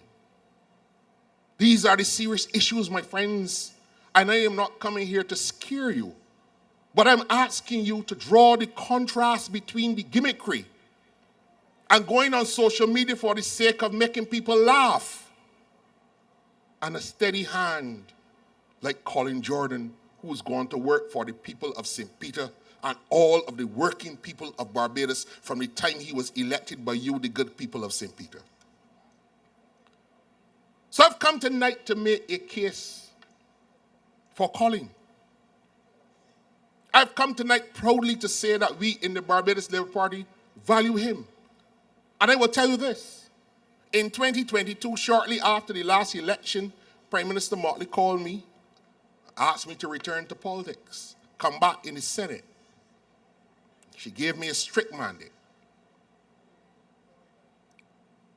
And that was a Friday evening, and I was in the Senate on Monday in the budget debate in the Senate, the estimates debate. Didn't have time to read any government briefs, but I spoke about labor in my first speech. Things that are dear to me as a lawyer who represents working people in the courts. And after that speech, I got a call from the chief labor officer in Colin's ministry. Come and meet with them and help them to understand the issues that I raised in that speech. And I have been working with Colin Jordan ever since to ensure that the regulations, the laws, government policies continue to respect the rights and interests of working people. Colin Jordan is not on social media trying to make anybody laugh. or make light of serious issues. You have a man that is true to his word. You have a champion in Colin Jordan. So in making the case to you for his re-election, my friends, I ask you to draw the contrast between a clown and a serious man. He cannot tell you anything that his party will do for working people in the years to come. Their platform is absent of any policy considerations for the future. Draw the contrast. They can tell you about Arab all the time. But imagine if the Barbados Labour Party was only talking about Grantley. Imagine that. We built on Grantley Adams' foundation. We took the best things that Errol Barra and his administration did. We moved into Tom Adams' administration, back to Barra and Sandy. We built. Oinafa came and revolutionized government, got Barbados working again, only for the Dems to lick it back up to worse than when Sandy mashed up this country and the economy. And under Mayor Motley, you heard the central bank governor today. 4 consecutive years of economic growth. What does that mean? It means that we are no longer at the brink of devaluation. It means that public workers in Barbados are not paid by government borrowing money from the central bank or the NIS. It means that our credit status is not junk. Things are not all rosy because we don't control all of the players on the field. But we need strong leadership in these challenging times. Give the Barbados Labour Party, give Mayor Amor Motley, a man that has worked, a man that has labored in the cause of the people of St. Peter, a man who has been a true champion of working people across this land. Give us Colin Jordan again. Dismiss the gimmicks, the lies, and the rhetoric of the Democratic Labour Party. It is not a serious institution anymore. It is not a comparator to what we have to do and consider. Can't even listen to them. Throughout this campaign, I will continue to make the contrast because it is no longer about me, but it is about my children and your children. Everybody want to come to Barbados. Everybody want to come to work here. Why?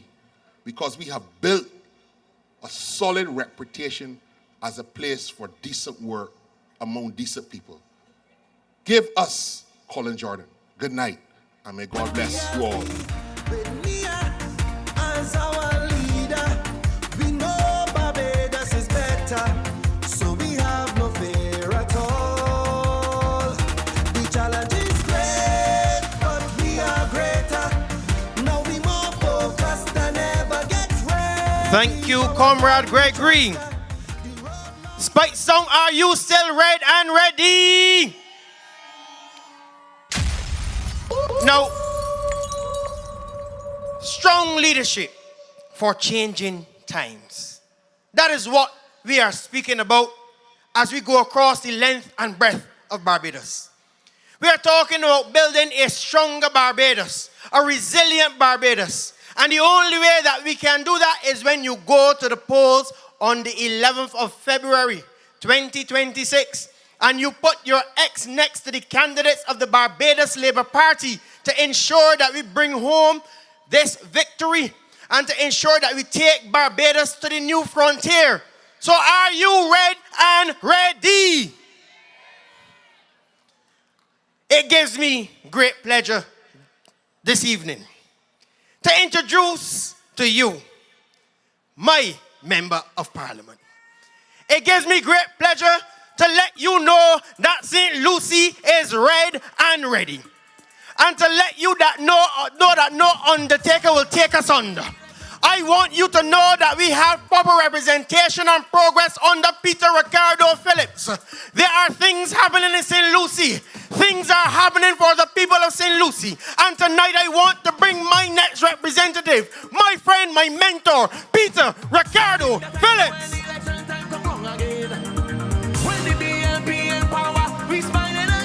Labor people, represent with your hand in the air. Put 'em up. Yo!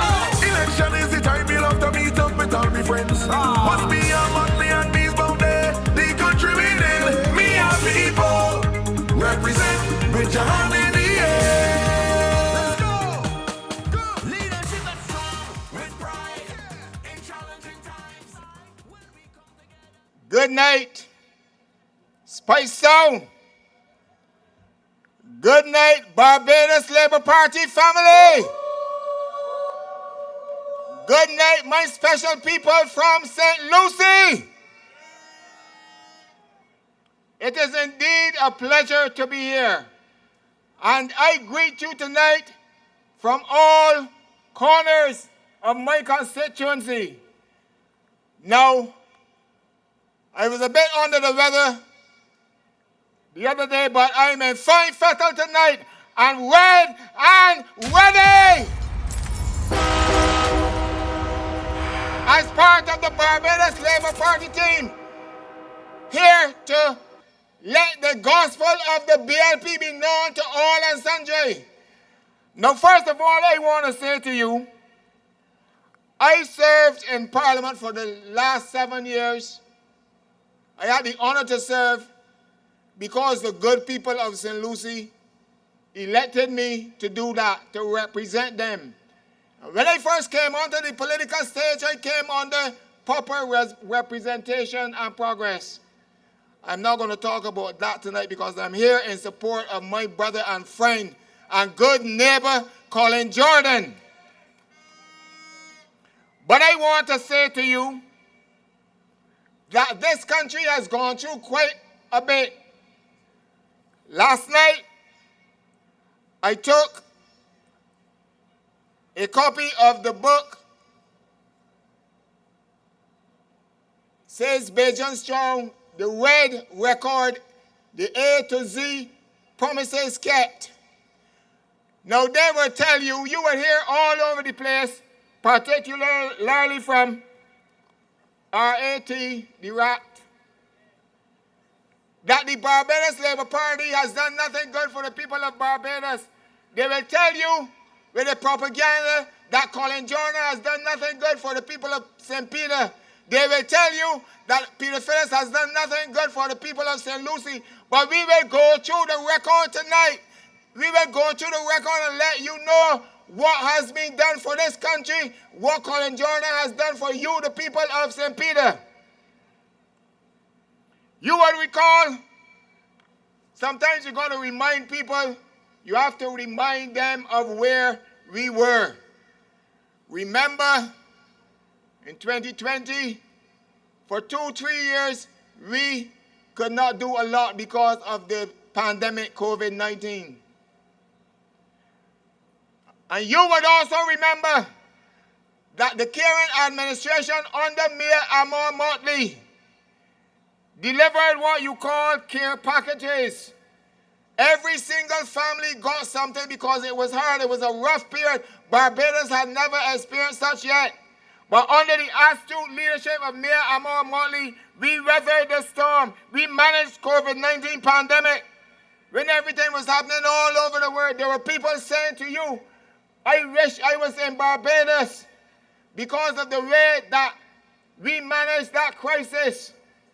All of you in St. Peter would have been happy because you had a representative that looked out for you, looked out for your best interests. You had a government that took care of you, and that is absolutely important. Remember the 60,000 care packages. Remember the unemployment benefits that you had when some of you could not work. This government took care of you. And you would hear now persons from the other side talking about, oh, the government ain't no good and we didn't do anything for people. but the record is clear. The red record is clear. I want them to go and read the red record. You would also remember that having survived COVID-19, remember Beryl, the freak storm. Remember how persons suffered, the tragedies we had. The Barbados Labour Party and Colin Jordan and Peter Phillips and Chad Blackman. He wasn't there yet, but he was working on the outside, getting the funds to come in to help us. That's the honorable member for St. James North. He was outside working as the ambassador. You remember that? You remember that?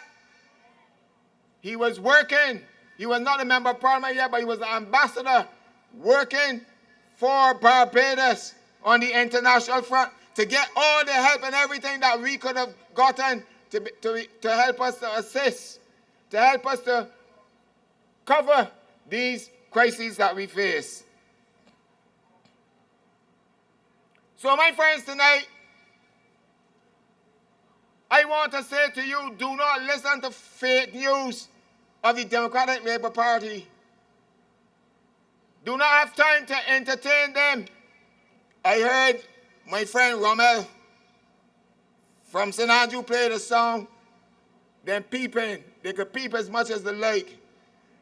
You ever hear about giving a man a recipe to bake, a woman a recipe to bake a cake? Or anyone, let me not choose gender. You get a man a recipe to do a dish, cake, anything. You know you can get somebody a recipe, but all you give them the recipe, they still can't get it done. We could get the recipe in managing the country to the Democratic Labour Party. They still cannot get it done because we are a people, we are a party, we are a government that knows how to operate and knows how to live good with people, that carry relationship with people, and that is the important thing. Remember the time under the last Prime Minister, Frontal Stewart, when Barbados was not even recognized on the international scene. People were asking, where Barbados gone? What happening? We cannot afford to go back. We cannot afford to go back to those times. And if you think Frontal Stewart was bad, imagine it with Ralph Thorne, how it would be. Imagine how it would be. So tonight, comrades and friends, we must be crystal clear in our minds where we want Barbados to go and who we want to lead Barbados into the future. These are difficult times right now. Everything is happening all across the world, and you have to have a skillful manager, someone who knows what to do, can take serious decisions, can take tough decisions at the time when they are necessary to be taken. That is the person you want for a leader. That is the person you have in Mayor Amor Motley. And when a vote for Colin is a vote for Mayor. A vote for Colin is a vote for other education continuing, free education continuing in Barbados. You would recall, ladies and gentlemen, you would recall when we went through that crisis when a lot of students here might be in here, my voice, and who will be here now, I might have graduated. You would know when at UE, your fees, the government, with the then government, withdrew from paying your fees. It put your parent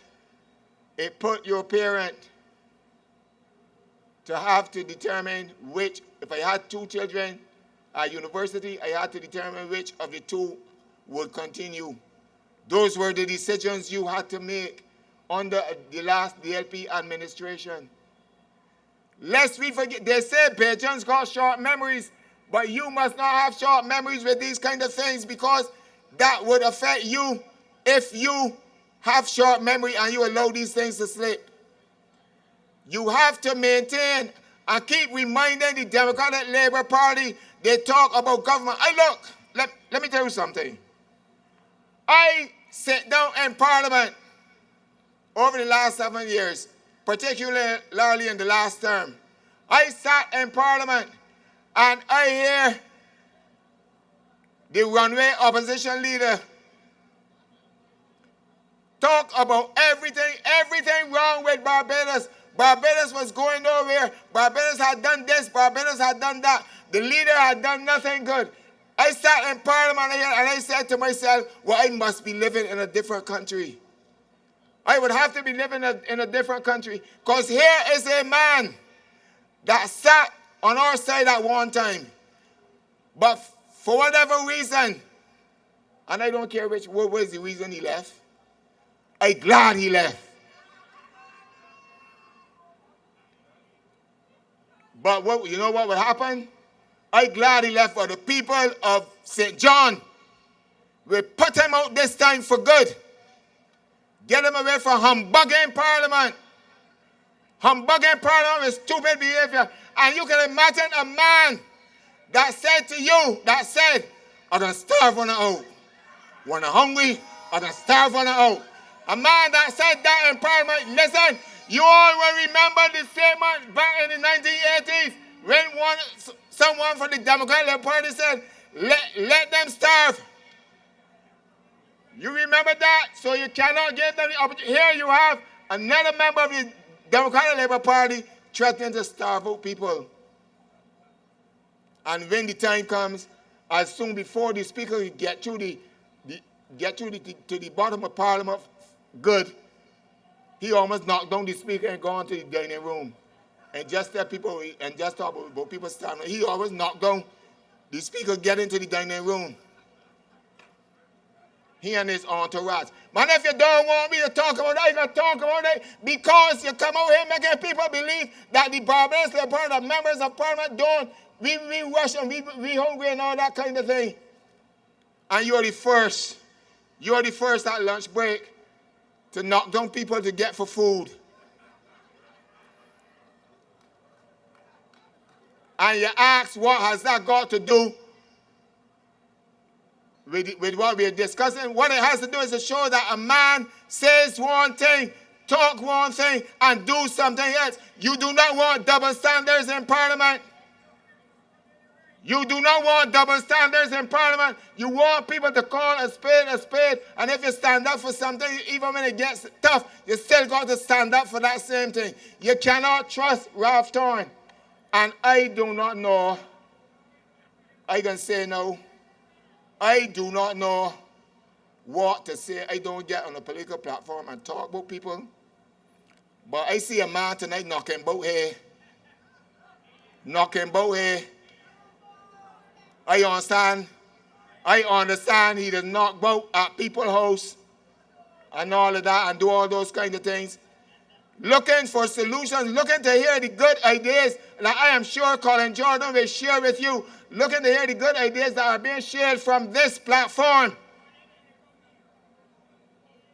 But like I said just now, you could give a man a recipe, but he still can't cook the meal. So he could hear all he wants to hear.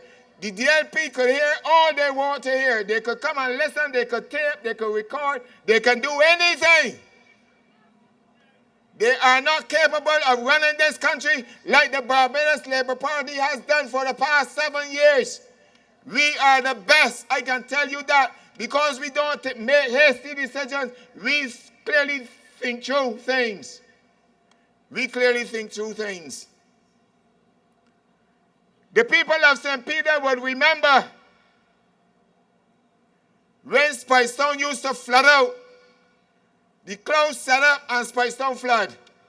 I know Colin can talk about that tonight. I don't want to steal Colin's thunder. But this Barbados Labour Party and Ministerial, the Barbados Labour Party,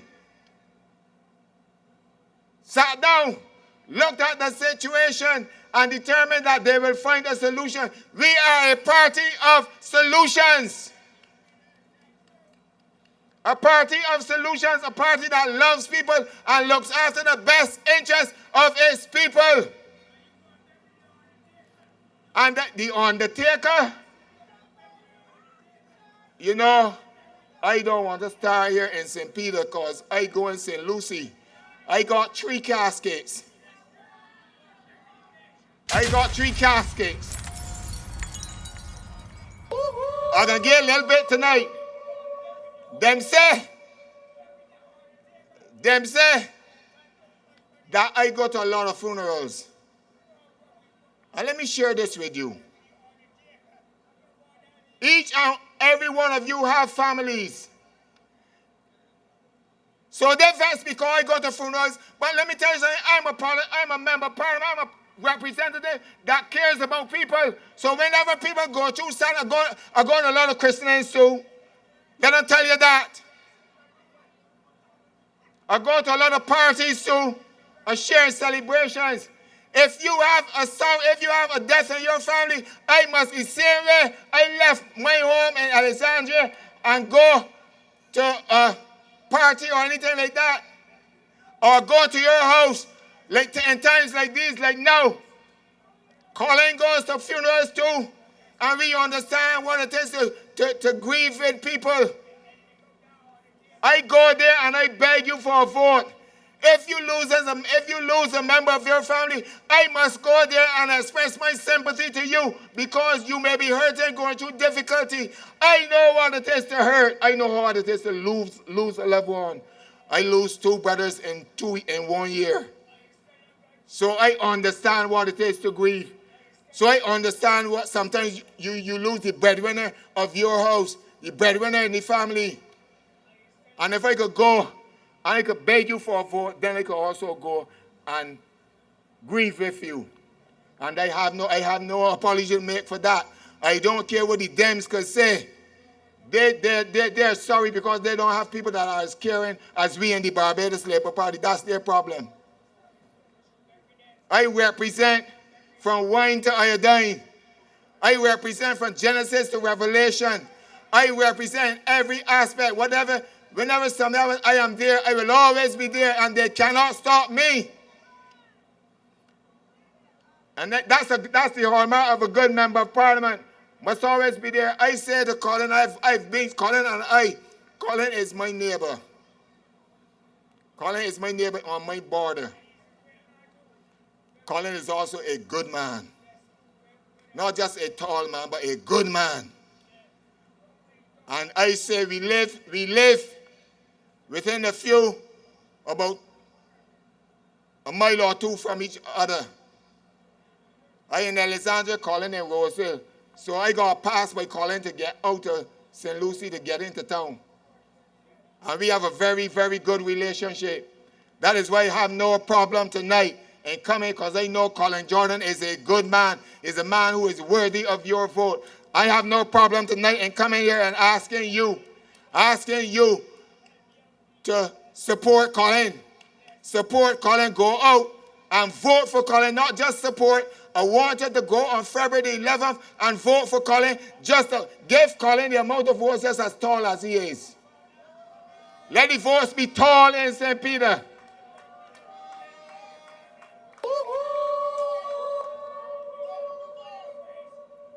They tell you on the other side of the border in St. Lucie. I must say, I understand clearly what the people in my constituency and some from St. Peter have had to go through with respect to the Brownwater situation. But you will not know that the Brownwater situation not only happened under the Barbados Labour Party, it took place from in 1995 under the previous administration. Under the previous administration, and work was started in 1996 under Owen Alpha. And I ain't going to talk about this when I get into St. Lucie because it gets me vexed when the hypocrites that they are, get up. You know what one of them said?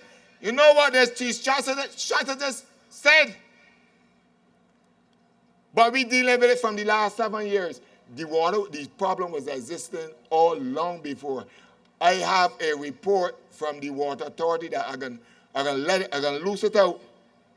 I'm gonna let it out. I'm gonna get to the press when I get in St. Lucie to speak. Where the problem existed and work was done under ONAFA to correct it. And when they came into office, they stopped the work. Tell them, I challenge them during this course of this campaign. Tell that's why you stopped the work. And now you got the gall to talk about burn water. But I will deal with it in a more fulsome way when I get to St. Louis, when I get home. When I get home, that's why I tell you I will bury the undertaker. I will be the undertaker then.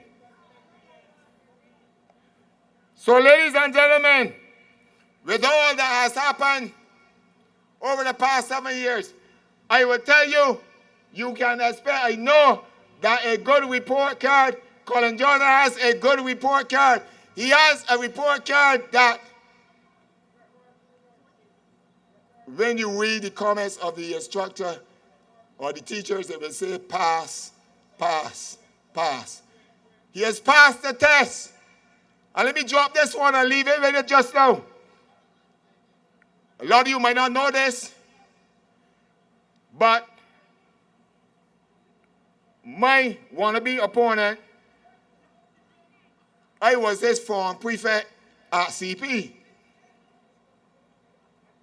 I give him enough lines because he was hard ears. I can give him more lines again now. More lines again now.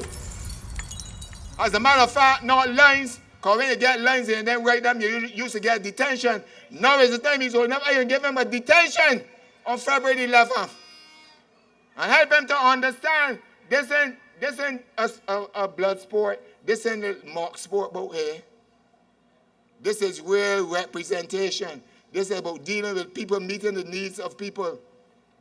And I want to tell you, ladies and gentlemen, people from Speightstown, people from Boscobel, people from Oxford, all of you who make up the St. Peter constituency, and we share borders, because some of you vote in St. Lucie, I want you to go out. I beg you, I hear you got this thing, and we talk about St. Peter is a safe seat. We ain't got no safe seats. St. Peter is a seat that in order for Colin to win, you got to go out there and vote. You got to go out there and vote. I going to be glued to my radio listening when they're reporting on February the 11th. And I want to be able to leave where I live and drive down to Alexandra School or Rolling Meadows, wherever the county the votes. And I want to hear Colin, Jordan, Jordan, Jordan, Jordan, Jordan, Jordan, Jordan. Go to the polls and vote on February 11th for Colin Jordan to be returned as a representative of St. Peter. Good night. God bless you. Love you all. In challenging times, when we come together, the country smiles 'cause we are for you, me, we, and we be a big party. It could be COVID or a threat. Me and God we said, is action you want, then real action you go get, because you, me, are the heart of the country. We just come and pump it up, pump it up, pump it up, pump it. 'Cause we got the team that winning, every single body winning, energy and vibe. Speightstown, St. Peter, BLP family, tonight we witness one of the most despicable displays by an opposition opponent at any political meeting. It's the first time ever in St. Peter that we would have witnessed a candidate of the Democratic Labour Party turning up himself and behaving in such a manner. People of St. Peter,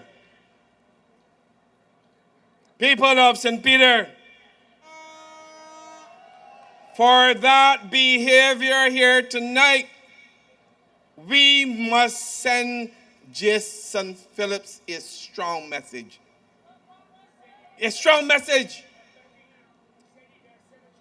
Not one vote. That behavior is not becoming of true politicians. This young man continue to make St. Peter the laughing stock. We are ashamed to say and to walk out and say Jason is a product of St. Peter. This is a man who, in the last couple of months, has put the vulnerable people of St. Peter on social media. And every time he goes and visit a home or visit the boys, he said, bet me. He said, bet me. And what do you bet with? You bet with money. And recently, Jason posted on social media, he said, to keep the momentum going, I'm asking you for money. And this is what he's about. He wants to bet you. But to bet with him, you got to produce some money for him. That is not what we want for St. Peter. So St. Peter, are you ready? Are you ready for February the 11th? Are you ready to send the tall man from Rosehill back to Parliament? And I must tell you this, Rosehill St. Peter has produced 3 MPs. 2 currently, well, Parliament just finished. But we had 2 in Parliament recently. And I want you to guess who is the next one, besides Colin Jordan. Colin Jordan must be returned. Colin Jordan has a proud record. He has promised and he has delivered. There is still much to be done. St. Peter, we have a man who has produced.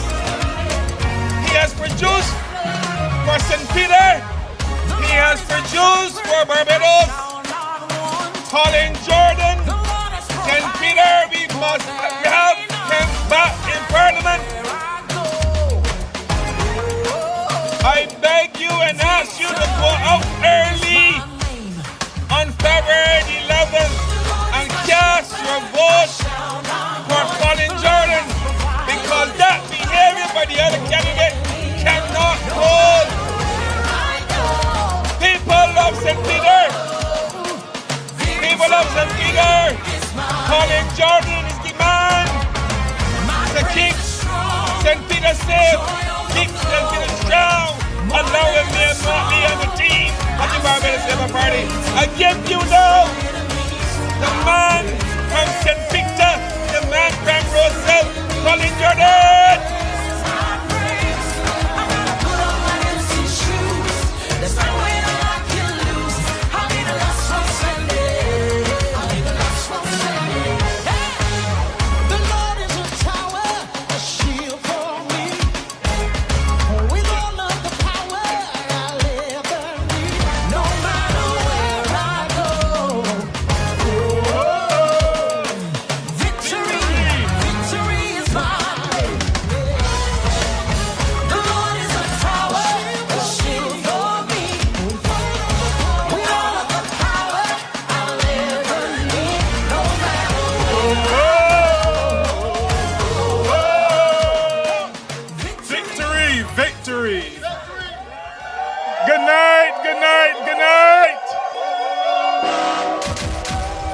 Good night, St. Peter. Good night to everybody here from the north. Tonight is an interesting night. I escorted my opponent to my meeting because, you just heard a gospel song.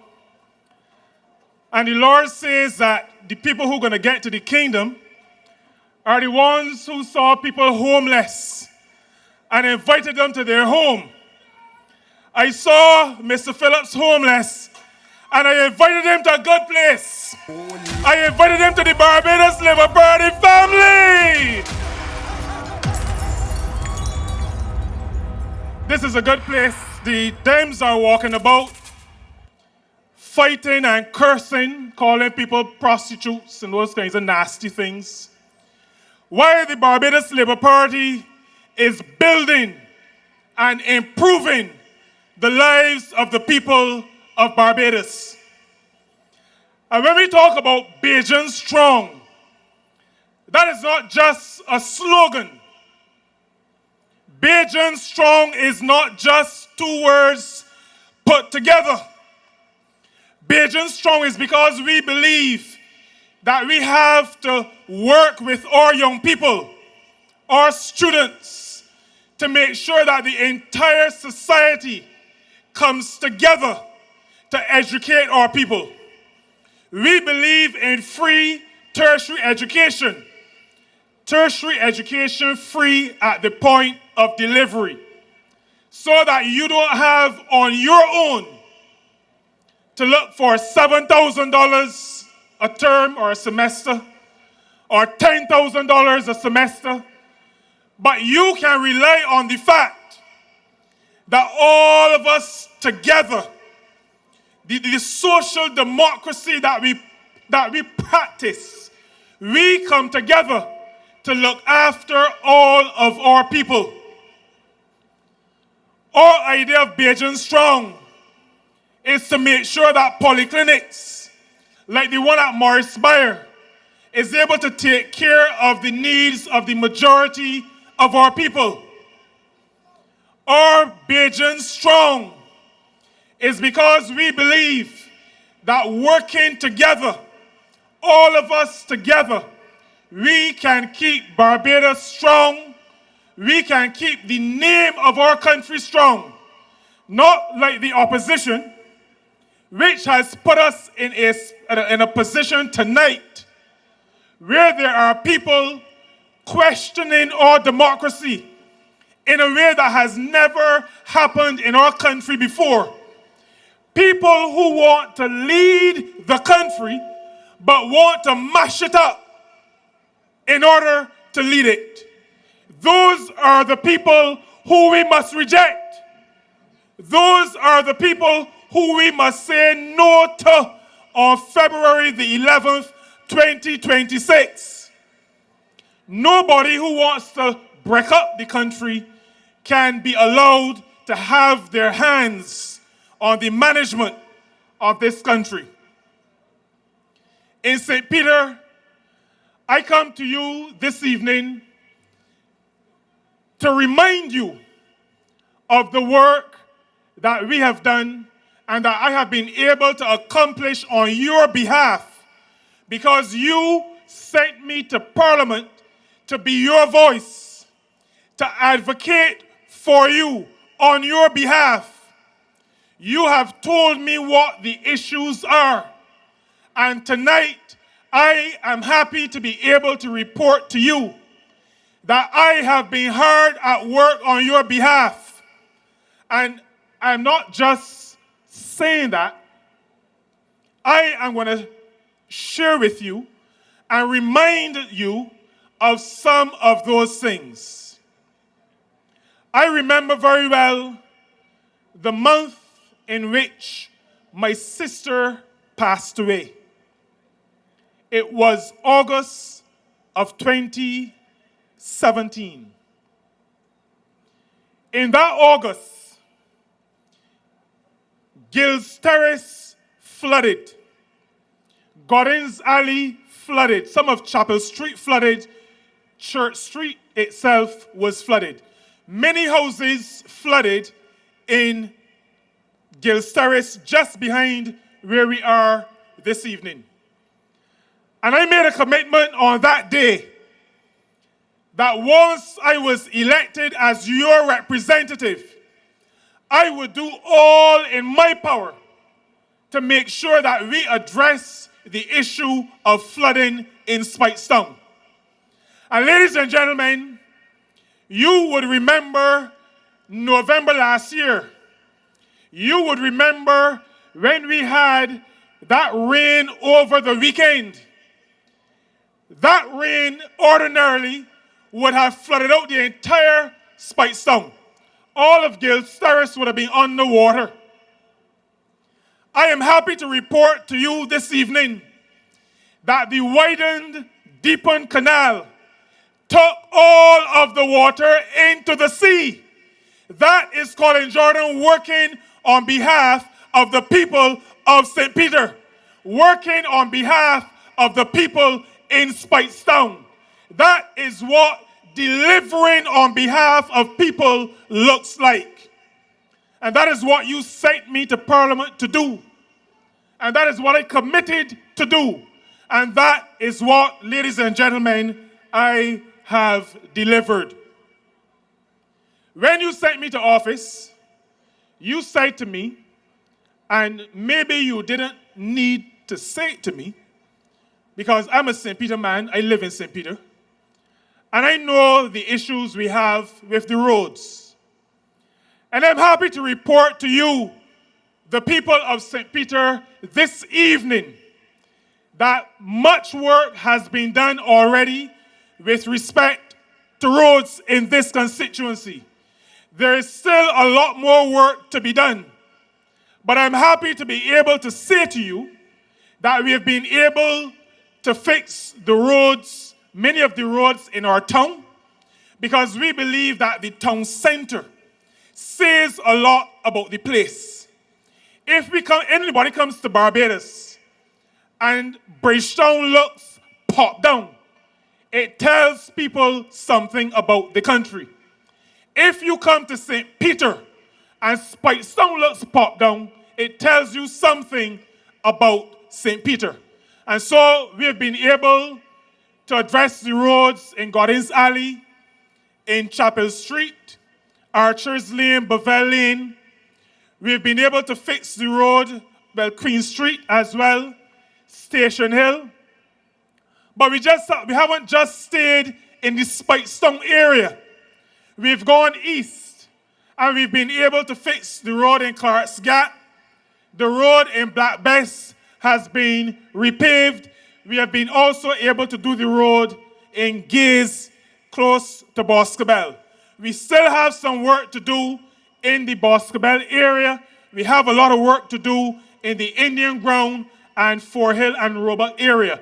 But I'm reporting to you, ladies and gentlemen of St. Peter, this evening, that I have been hard at work to ensure that our infrastructure, particularly our road infrastructure, is addressed. And I have just shared with you some of what we have done. The road in Mount Brevotor is, as we speak, being addressed, and the curbs and the slipper have been installed. We're now waiting on the paving to be done. That is what leadership is about. That is what representation is about.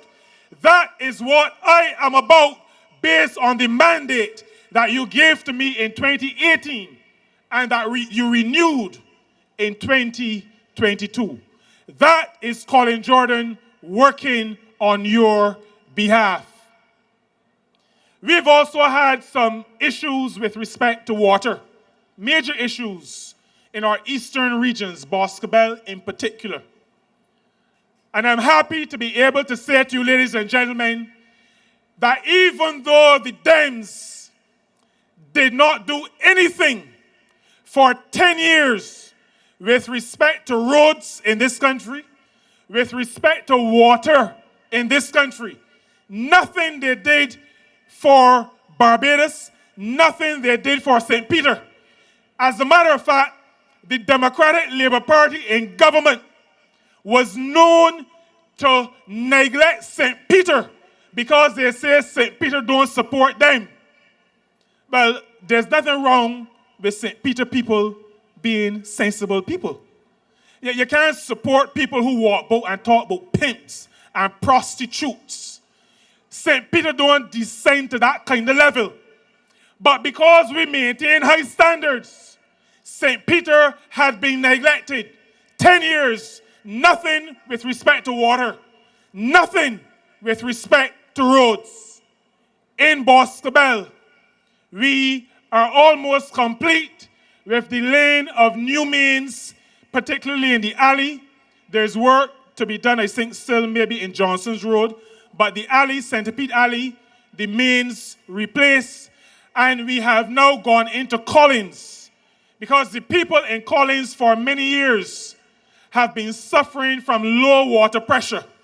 And we made a decision that we would change out a small main into a larger main, because our people must be looked after. And you have entrusted the responsibility of being your voice to me. And I, ladies and gentlemen, will continue to work for you once you renew that mandate with me on February the 11th of this year. Because when the Barbados Labour Party leads, Barbados succeeds.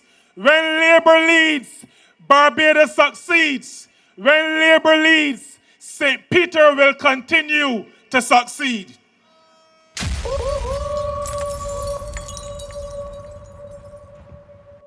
Roads and water have not been the only issues that I have been addressing on your behalf. When you gave me the mandate in 2018, when you renewed it in 2022, the people of Speightstown said to me, we have a land issue that has been outstanding for, at that time, almost 50 years. 50. Almost 50 years. The matter of land tenure, land ownership. Who owns the spot that my house is on, that my mother lived in, that my grandmother lived in? Who owns this spot? I committed to the people of Speightstown that upon being given the mandate, that I would do all in my power to make sure that the process was advanced. I did not promise to solve it, because the people of St. Peter know that I am a decent person. And I don't walk about telling lies to get votes. I do not go about giving wrong impressions to get votes. But I committed that I would do all in my power to see that that issue was addressed. Ladies and gentlemen, I am happy that tonight I can say to you that 37 households in Speightstown have received letters telling them to come in to the National Housing Corporation and start the process of title transfer. We believe that people must be able to own a piece of the rock. We do not walk about and call the good people of Speightstown squatters like the last Democratic Labour Party did. And I know there are people who say that we really shouldn't spend any time talking about the last government. I don't spend a lot of time, but ladies and gentlemen, there are a few things that annoy me. And when you try to make hard-working Bajans feel less than human, I get offended. So that when people who have lived on land for 10 and 20 and 30 and 40 years are dismissed as squatters, I feel offended.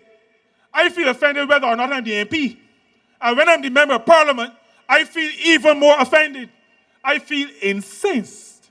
And so we made sure that we worked on that issue. Even before we worked on the land tenure issue, we addressed the matter of running water in Speightstown. There was a situation when the last government just dismissed the people as squatters. There were people who had to be getting water through a hose from a neighbor. People made to feel less than decent human beings. The Barbados Labour Party is not about making people feel small. The Barbados Labour Party's slogan is a better life for our people. And that is why we can say that when the BLP leads, Barbados succeeds. When Labour leads, Barbados succeeds. When Labour leads, St. Peter will succeed. We change the regulation. And I pushed that in Parliament, in Cabinet, added my voice to it very strongly to make sure that people, households, even though they did not own the land, could still get a water connection so that decent people can have water running into their homes. And I'm happy to say to you, ladies and gentlemen, that the people of Six Mains, everybody in Six Mains, has the ability, even though they do not yet own the land, they have the ability to have running water to their homes. That is what looking after people is all about. That is what looking after people, representing people, working on behalf of people is all about. And I thank you for the opportunity of having been given the mandate to work on your behalf. With respect to the land tenure, I told you that 37 households have already received letters from the National Housing Corporation.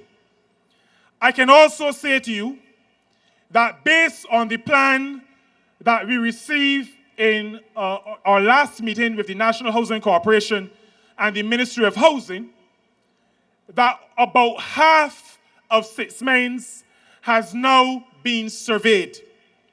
Surveyors have gone in. About half of the entire area has been surveyed. And I will use this opportunity to give you a further update.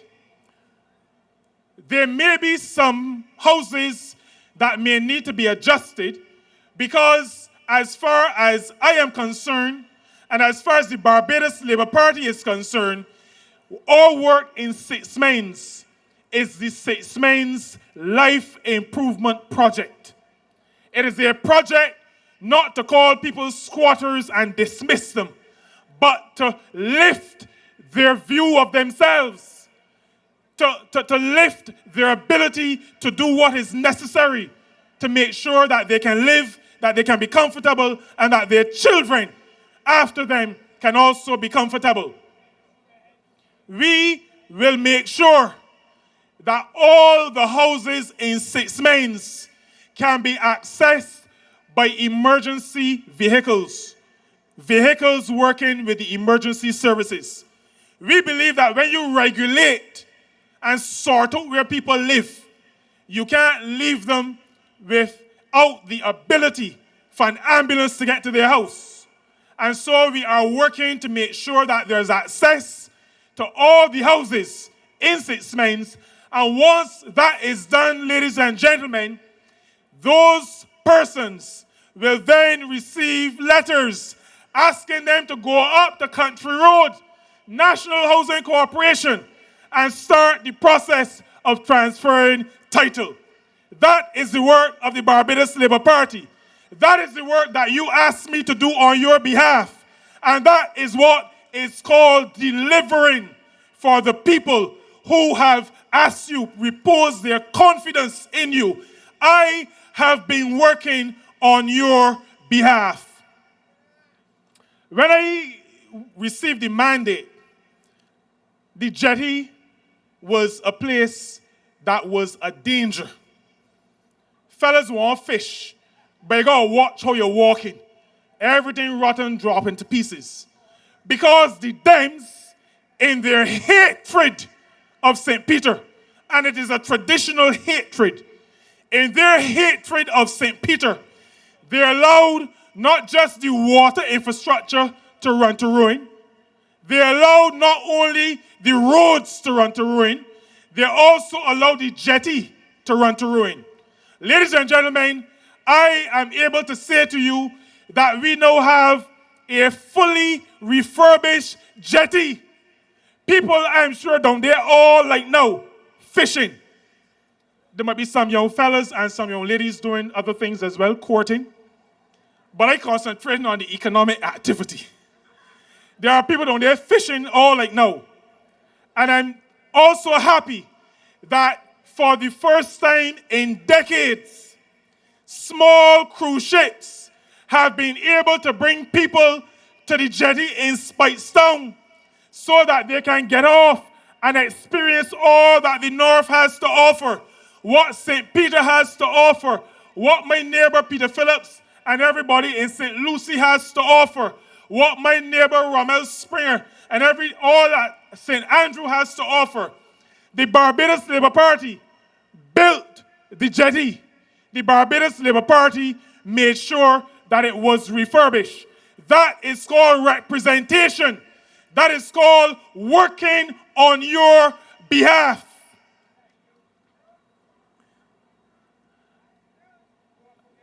A lot of work has been done in a lot of areas. But ladies and gentlemen, I do not want to come off this platform without saying a little bit, not about what you sent me to do,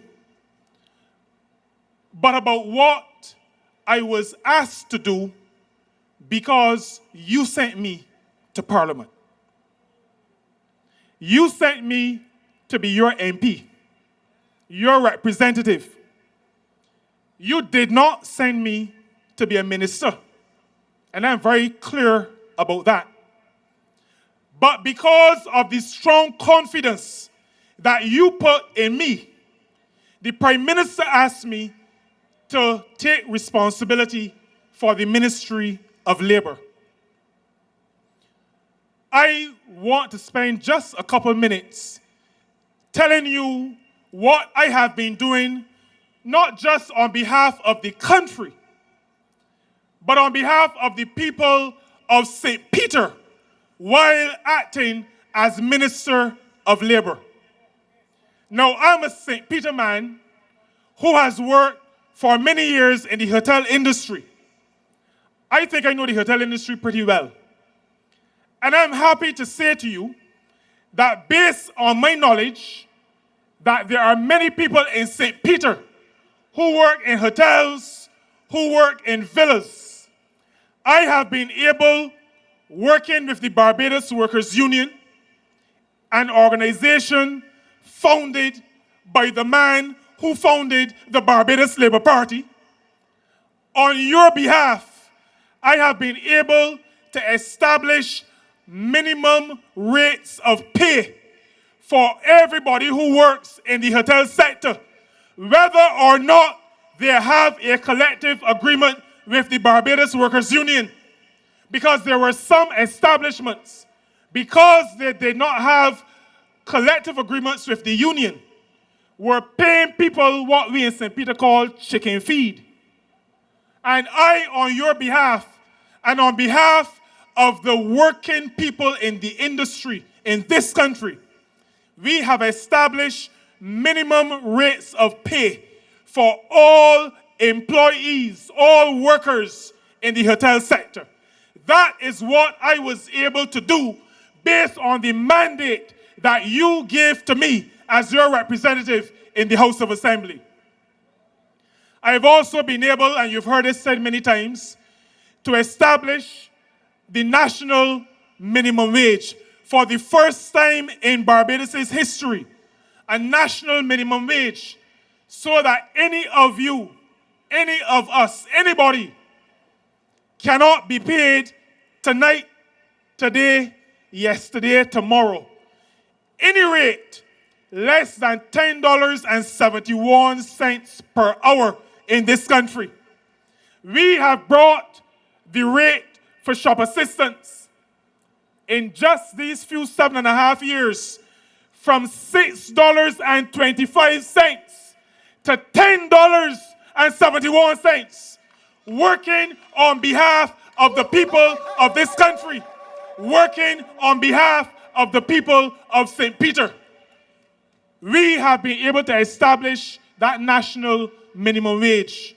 And I spoke to a lady tonight in the crowd who works at G4S.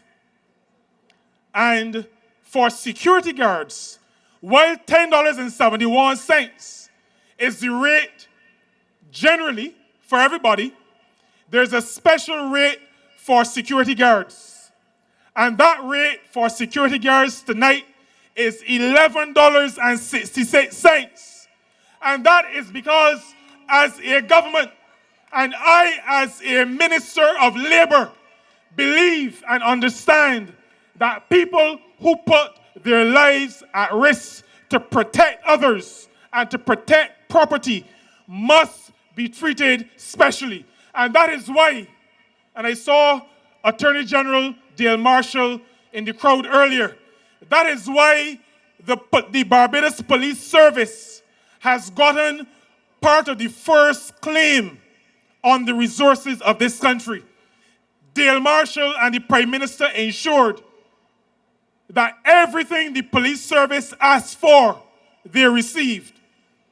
And we, from my perspective, based on the mandate that you gave to me, working on your behalf, made sure that we establish a national minimum wage for security guards, $11.66 from Errol Barrow Day, the 21st of January.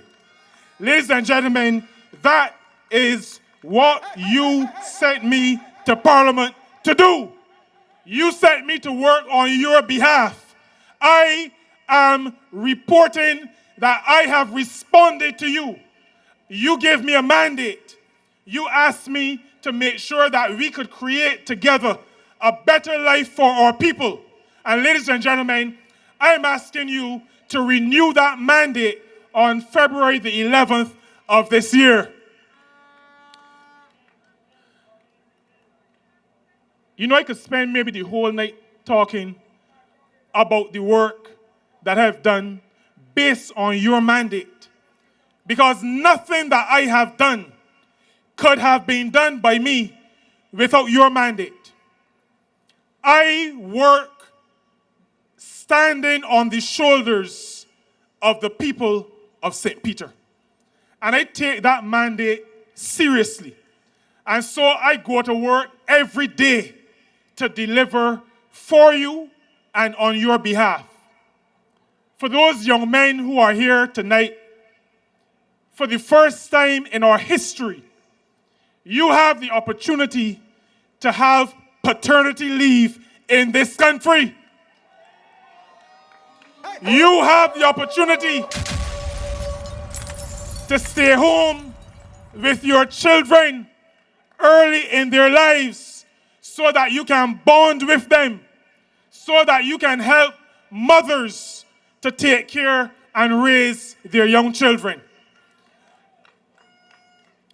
And I see Alexander clapping. He doesn't have children yet. He is looking forward to getting some of this paternity leave. But it's not just for him. It's for all the men who are here this evening. But we didn't stop there. We also extended maternity leave. When we came to office, when I became the Minister of Labor, maternity leave was 12 weeks. Ladies and gentlemen, based on the mandate that you gave me, based on the fact that you voted for me in 2018 and again in 2022, I can tell you that tonight, maternity leave is now 14 weeks. I can also tell you that if you are fortunate enough to have twins or triplets, your maternity leave is not 14 weeks. Your maternity leave is 17 weeks.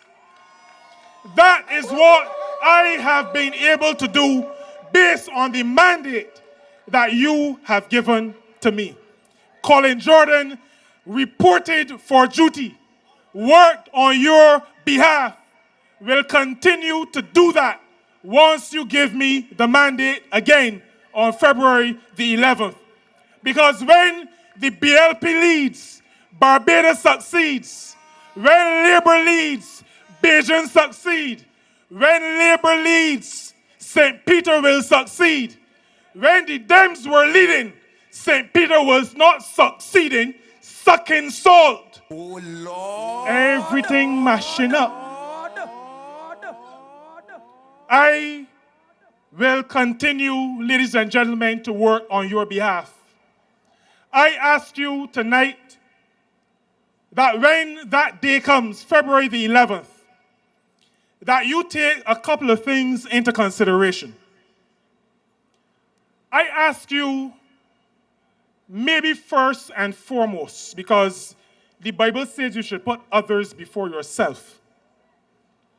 First and foremost, I want you to recognize that we are in some turbulent times. If you watch even 10 minutes of news, you will recognize that they got ain't only the Dems that are wild people. They got some wild people outside of Barbados as well. And Barbados and the Caribbean, we are in a position where we need strong leadership. We need strong national leadership.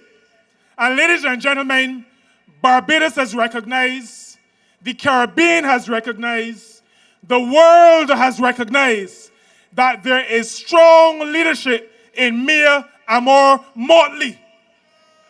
And I ask you that when you go to the polls on February the 11th, that you remember that.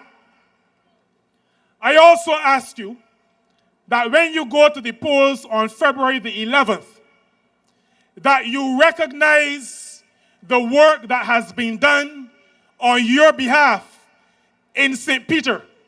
I ask that you recognize that we have been working hard, and not just working hard, but delivering for the people of St. Peter.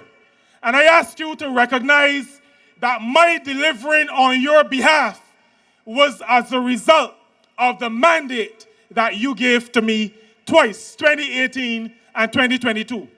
And so I want to say to you, just like the sign on the Runnamap Highway says, I ask you to vote not based on promises.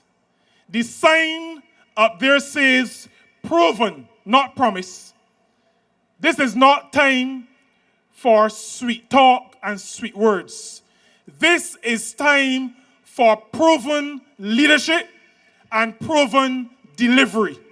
I ask you on February the 11th to vote for proven leadership.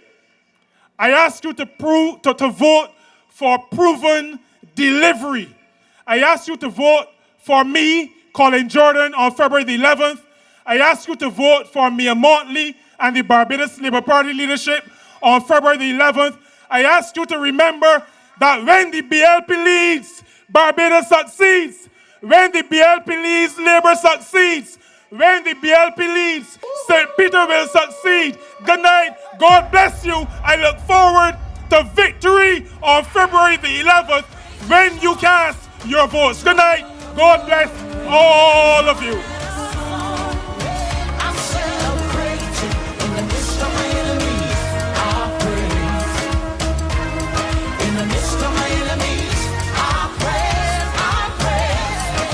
Thank you, Comrade Colin. Give it up for Colin Jordan, St. Peter. Oh Lord. When you talk about leadership, when you talk about representation, you must put Colin Jordan in that lineup. Colin, you have delivered for the people of St. Peter. They have given you a mandate, and I ask you, just as he asked you just now, give him that mandate again. We need Colin Jordan in the House of Assembly. We need Colin Jordan representing you, the good people of St. Peter. We need Colin Jordan representing Labour. And I want to say, you, the people of St. Peter, are lucky. You are lucky to have a representative. But I got a comment from somebody on Facebook, and I want to advise you. And they asked me to advise you not to let the crown prince of politics known as Jason Phillips win no election in St. Peter on the 11th of February. Because he is really the crown prince or the clown prince. the clown prince of politics. That is what he is.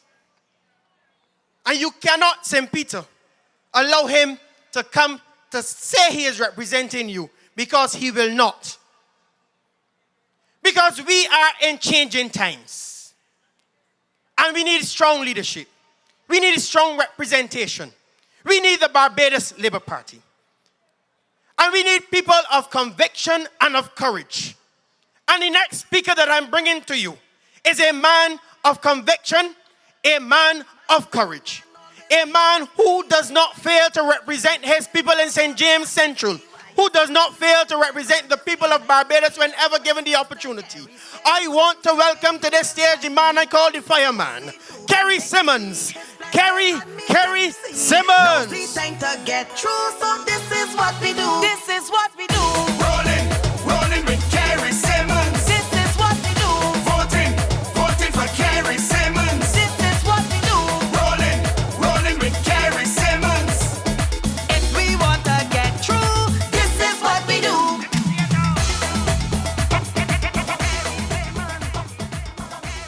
Good night, St. Peter. I came here earlier than I expected to get here, and I was not introduced. Heaven forbid, I really wouldn't want to meet the individual in person. But I saw an individual who somebody pointed out to me was this gentleman that was just referred to as the clown prince of politics in Barbados. And apparently he came here to see what a good political meeting looked like. And I want to begin by asking you, obviously, to endorse my friend, my brother, my friend from school days, Colin Jordan. He is a good man. I should say to you, he's a serious and sensible man, and that is the obvious distinction to be drawn between the other fella. And he's a hard worker, that is true. I mean, and it is not a difficult choice. If you see a man standing in the depression, in pouring rain, with a camera in his hand, taking a picture of the rain falling, and saying that it is the government fault because the rain falling and the water coming down a hill, that individual is either an idiot or he is a clown looking for a circus. And St. Peter needs neither of the two. So we can dismiss him. But this evening is about us returning to some of the major national issues. And one of the major issues in this country is going to be the leadership of Barbados as we go forward, my friends. Now, tonight is now 72 hours since Ralph Thorne has lost his voice on the issues of morality that he was talking about all along, on the issue of quality of leadership and integrity that he was talking about all along. And he can lost his deposit too, but I ain't get there yet. And it is 72 hours since David Esmond stood on a Democratic Labour Party platform and talked about people in the Labour Party being whores and being prostitutes. I do not intend to let this rest. And then he comes on the radio today instead of being man enough to apologize to the women of this country. David Esmond will then have you believe, oh, I didn't mean it that way. I was saying that the policies of the government have been such that they have reduced this country as to doing things that we wouldn't otherwise do, and it is almost as if we were prostituting ourselves as a country. David Eswick, your words were clear. You said the Labour Party is full of whores and prostitutes. And that you could come to the people again to double down. Well, I always knew that you weren't too bright. But you're demonstrating yourself to be a stranger to the truth. Because it is a lie, Eswick. You didn't come to talk about no government policy. You came with vulgar abuse and vilification. I want you all to understand this, because there are those, even on the calling program, who would try to soft soap and mollycoddle what happened, the most vicious, vile slander that has fallen from the lips of a politician in the history of Barbados. All the women in Barbados that wear a red shirt have been lumped into that category. You understand that the leader of this country is a woman? You understand that the deputy prime minister of this country is a woman? You understand that the leader of government business in the Senate is a woman? You understand, ladies and gentlemen, the depth to which this man has sunk? I am not surprised, because I know Eswick long. I have had the painful experience of knowing him long. And he is a man who every time he opens his mouth subtracts and deducts from the sum total of human knowledge. So I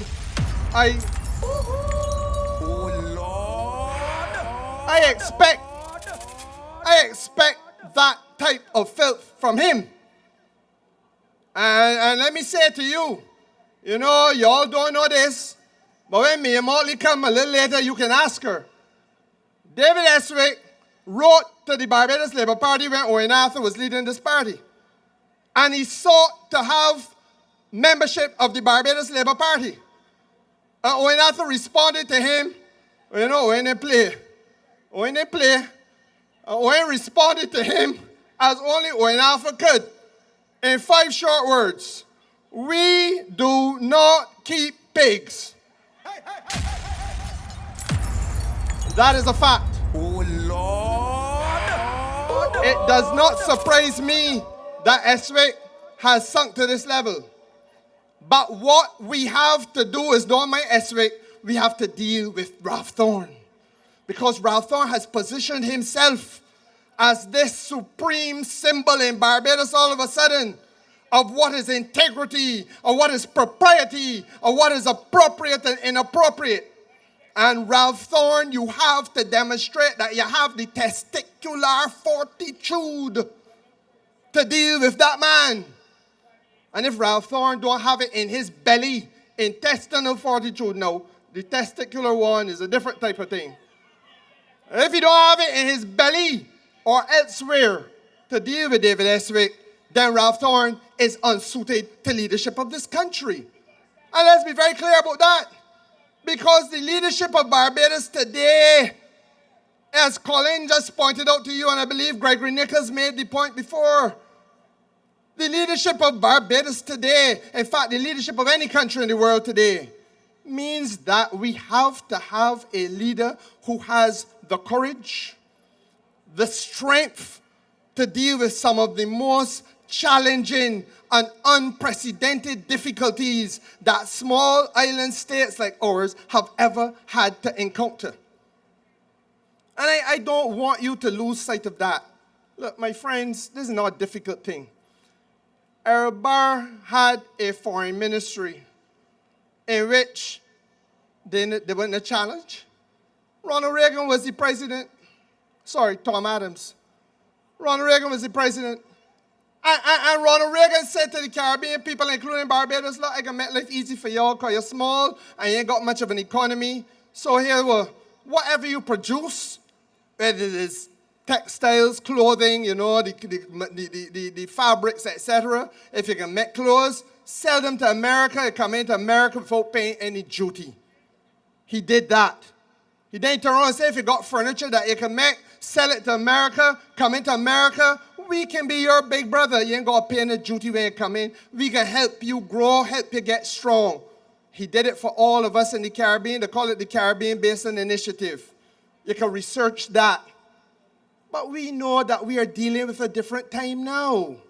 And that this simple thing called duty is now used as a weapon against everybody, not just the small countries. Everybody getting squeezed by the big boy up in the north. If you believe that now is the time to entrust this little rock with a man like Ralph Thorne, who don't have what it takes to stand up to Eswick and the Teep Bulldog, you believe that he would be in a position to stand up to the big boy in the north? Let us be real with what we're doing with this country. And I want to say to you, comrades and friends, Ralph Thorne's credibility now is on the line. But on the line for another reason. You know, he started this year with a New Year's message. And Ralph Thorne's New Year's message, let's deal now with the issues of governance. He told you in the New Year's message that this country was going through an economic apocalypse. Now that is a way of saying that this is the worst possible times that you're living through. I do not know anybody in Barbados who could believe that. I do not know anybody in Barbados who genuinely believes that these are the worst possible times we could be going through when we survived and experienced the Van der Steur administration. And then he went on to say that unemployment in the country is at unprecedentedly high levels. Now, my friends, all of we went to school. And I know that the central bank governor has made it clear that unemployment in Barbados is now at 6.1%. That is the lowest rate of unemployment that Barbados has ever seen in its history. I do not pretend to be an economist, but the economics texts are written in English. And I believe I know the English language as well as anybody else. Certainly better than Ralph Thorne. And if the textbooks are to be believed, and I believe they are, then the textbooks tell me that full employment does not mean that every single living soul in the country working, but that there is a percentage that you treat as full employment. And that percentage is 5%. So if you get to 5%, then technically speaking, you are at full employment. Barbados at 6.1%. And Ralph Thorne would come to you in a New Year's message to tell you that this country is facing unprecedentedly high levels of unemployment. And then when you go and check, and I beg you to, and I won't talk now to the media, because the media in Barbados has a duty to call out the atrocities and the ignorance that is coming off of the Democratic Labour Party platform. The media in Barbados must not be a petticoat to hide the nakedness of the Democratic Labour Party. The media of Barbados must have a voice to call out the ignorance and the lies.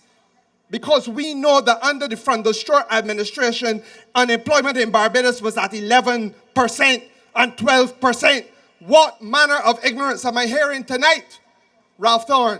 That when we cut unemployment by half, bring it down to 6%, the lowest ever, the great man who in Alpha didn't get it there. We are at unprecedentedly high levels of unemployment. That is the stupidity, my friends, that the Democratic Labour Party is offering us. And this election is going to be a real test. It is going to be a test because the desperados in the Democratic Labour Party are now struck with terror. They realize that they, in fact, have not won the confidence and the minds of the people of Barbados. They realize that for all the talk, stand up in Parliament demanding that an election be called, Tuesday after Tuesday, call an election. I have never seen a man call for an election and then run from it so hard as Ralph Thorne is running now. Running to the point where he's even pulling down the name and the integrity of this country. Never before in the history of Barbados has anybody ever questioned whether an election in Barbados is fair or free. How dare you, Ralph Thorne, decry the image, the name, the reputation of this little rock and the way in which we do business, when we have been lifted up for the world to see as a symbol of what true democracy must be about. And I want you now, as you think about the last 4 years of this administration, in fact, go right back to 2018. And let's be frank, and let me talk a little bit with one another tonight. Ralph Thorne has told you that we are a country led by a dictatorial person. Now I hear that talk, and I know that you know that there is a thing that goes around the country, a meeting turn, almost like a meeting turn. Every blessed month, Mayor Motley will show up in a parish in Barbados with her cabinet ministers, and you are given an opportunity to sit with her and ask her anything that you wish to ask, inquire or demand about anything you wish to inquire or demand about that touches and concerns your well-being in the parish that you live in. That is a fact. She has held them in St. Lucie. She has held them in St. Peter. She has held them in St. Andrew. She's held them across the whole blessed island. Not once, not twice, but it has now been repeated year after year after year, a thing called Parish Speaks. And then more recently, we call it Ideas Forum, where we invite the people from the community, not just to complain, but to help offer solutions which the government then incorporates. There are bus routes that are being created in the north of this island because people stood up before the Prime Minister and said, Prime Minister, I feel that this will make the parish of St. Lucie or the parish of St. Andrew better. That is a fact. That is not dictatorship. That is good leadership. And when have you heard Ralph Thorne stand before the public of Barbados and ask the public of Barbados to inquire of him about any policy that he has? You know what Ralph Thorne do? Ralph Thorne, far from facing the public and allowing you to question him about policy, Ralph Thorne don't even explain why it is that he over there as a leader of the opposition. And in fact, he would have you believe that he does not know why he is over there because he read in the paper that he say he don't know how he get there. But I know his career is done, Star. I know that. But we have to allow the people of St. John to do the things that the people of St. John must do. But I want to go further. The leadership of this country has been tested time after time. As we are now looking at a record that we want you to reflect upon, let me remind you a little bit. You would have heard Rommel tonight talk about COVID. I want you all to understand, when we went through COVID, we had to look for vaccines. You know and I know that people died in this country through COVID. COVID killed enough people.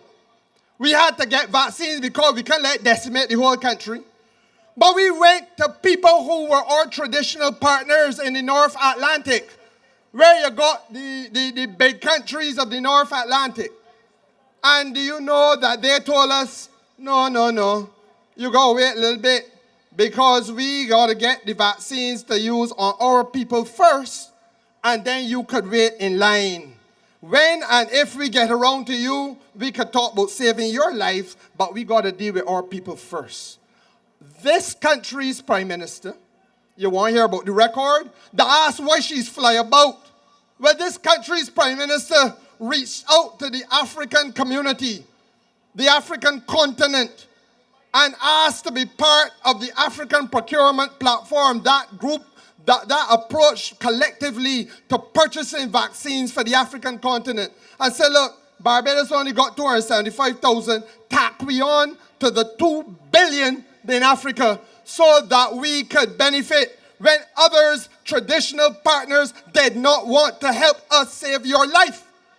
They asked why Mayor Motley fly about. She fly about in order to build relationships with people that do not know you. But now they know about you through your Prime Minister and have worked with her to help you save your life and the life of your family. That's why she fly about. And then shortly after that, this parish, I want the people of St. Peter never to forget it. This parish was one of 8 parishes in 2023 and in 2024 that did not have adequate water running to your homes. We went through a period of drought in the year 2023 or 24 where there were 6 months of the year where the rainfall was 53% less than the average 30 years before 2023 or 2024, whichever one it was. 53% less rainfall. St. Peter was one of the parishes affected. And what we do? We cannot curse God and dead, but we got to find a way of making sure that we get some things right. What were the problems that we inherited as a government? And it's time now that we talk to you in these terms that you must understand. Because they like to talk a lot of foolishness about what we do with regard to money and borrowing. Well, let me tell you, my friends, there are 2,500 kilometers of water mains across this country. 2,500 kilometers. And to replace a water main for 1 kilometer of main is going to cost Barbados roughly $2 million. M-I-L-L-I-O-N. But you know what we find?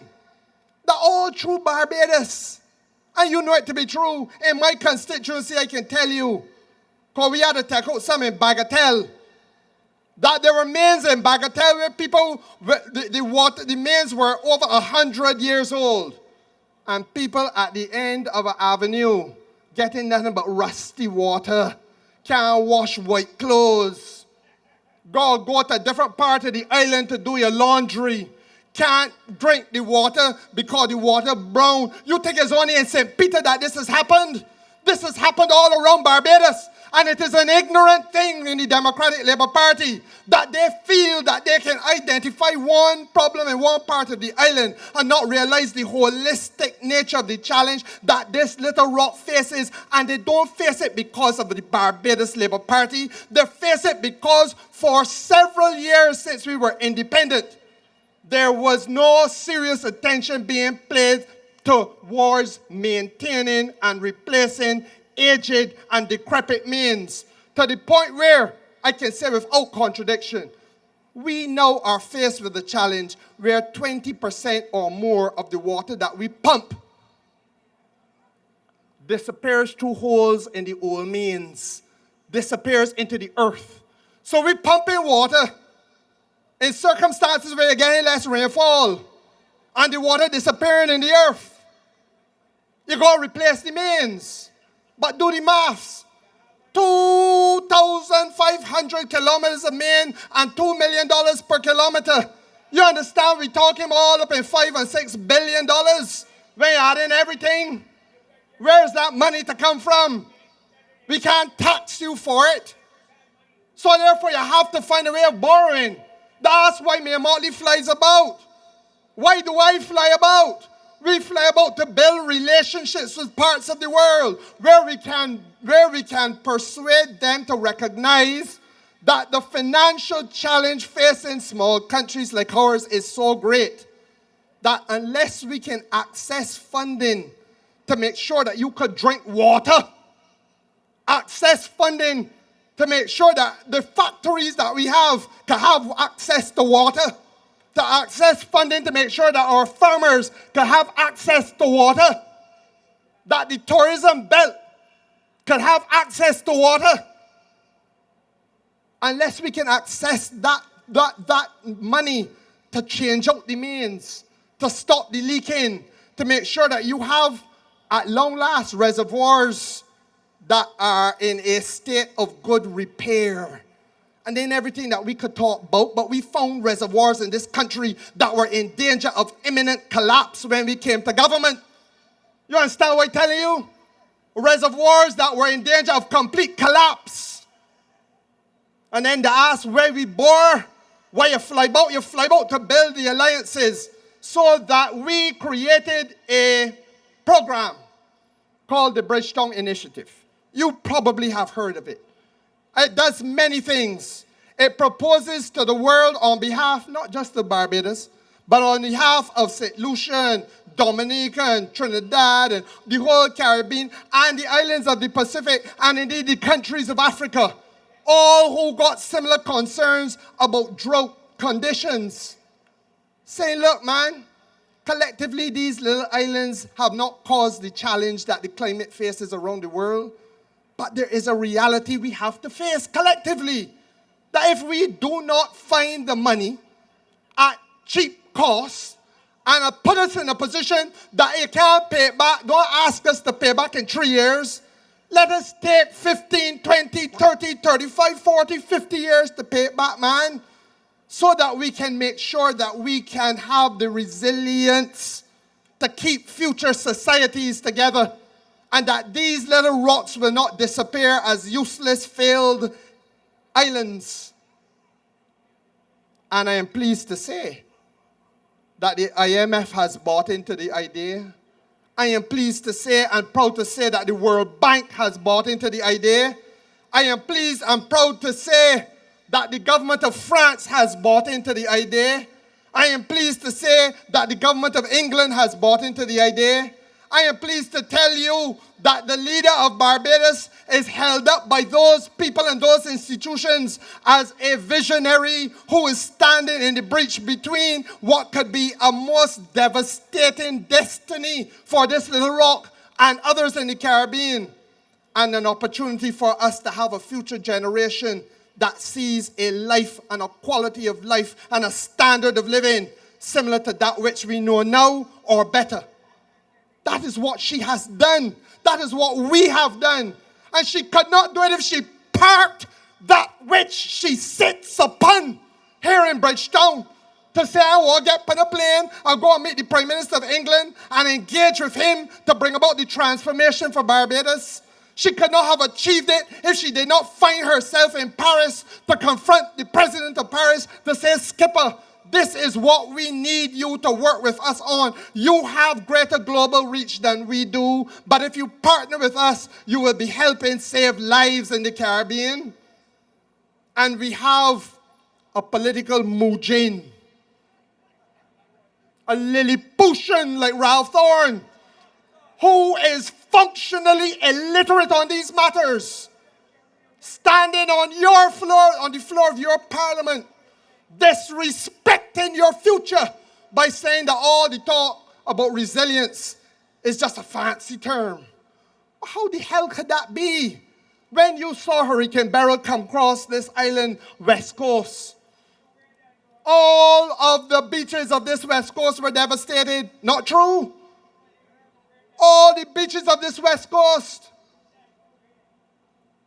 We had a fishing industry where we put all the boats, think we put them to safe harbor. That safe harbor was built when I was in the cabinet of Owen Arthur. And we felt then that that was the best harbor that money could buy to provide safety for the fishing industry of this country. We felt so then, and we were told so by the people who were the technical authorities and experts. But what happened with Beryl? What we thought was right and best in class in 2005, 6, and 7 turned out to be waste of time in 2024, 25.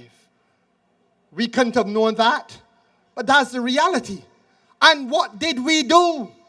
We moved with alacrity to protect the fishing industry of this country, to make sure that we provide for the fishermen who had lost their livelihoods. Make sure we get boats replaced and put back in the water. That's why you borrow. But good Christ, unless you have a magic wand, how were you going to find over $100 million that you didn't think you were going to spend the night before Beryl appeared on a radar as a hurricane? How are you going to replace and support the livelihoods of Barbadian men who are going to see every day? How do you support the livelihoods of Barbadian women, the fisher folk in this country who are in a market earning to feed the families of St. Peter at 6 Mains, the families in Christchurch and Oystein, the families in Paynes Bay and St. James Central, the families in Bridgetown at the Bridgetown Market? How do you provide for those people when the night before Hurricane Beryl appeared on the radar, you didn't know that you had to look for $100 million? That is the reality. And it is really ignorance on tall stilts, Ralph Thorne. He need tall stilts because he had a little close to where he sit down pan. Oh, Lord.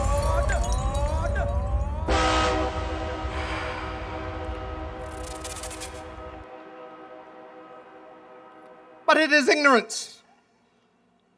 The crisis in climate facing the whole world. And there's only one person I see in leadership around the world who tells you don't believe it.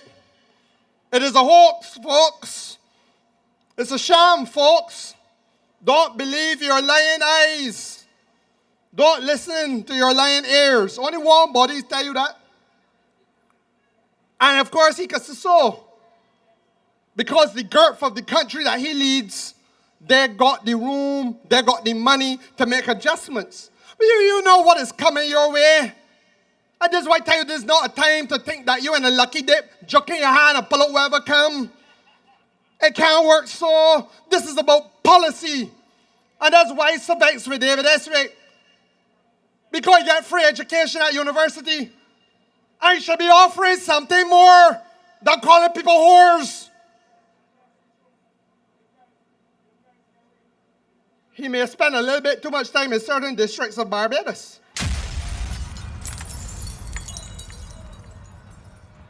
But let me say to you, what is coming your way? Do you realize that there are insurance companies, even in the United States of America, that are saying one of two things. Too much hurricanes coming through Florida, star. So either we can carry up these premiums, nuff, or we ain't offering any coverage at all. That happening in the United States. And if it is happening in the United States, do you not expect eventually that some boy can tell you so in Barbados?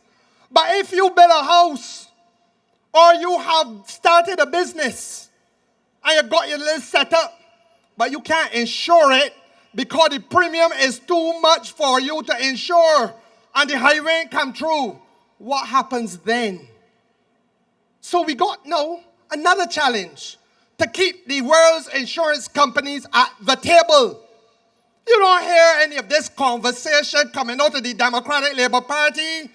You see a clown standing at the bottom of a hill in pouring rainfall with a cell phone in his hand, taking a picture of the rain, telling you that the Barbados Labour Party government is to blame because water is rushing down a hill. And he calls himself a future representative of the people of St. Peter. There could be nothing more insulting. But this parish produced Sybil Leacock. This parish produced Burton Hines. This parish produced Colin Jordan. This parish produced Owen Seymour Arthur. You can't insult the people of this parish with that. No, my friends, it gets worse. Look, we have done all in our power during the course of this last administration to look after small business. I talked to you just now about the fishermen that we had to look after. But you know, we didn't just put boats back in the water. We did a thing called business interruption benefits, if you please.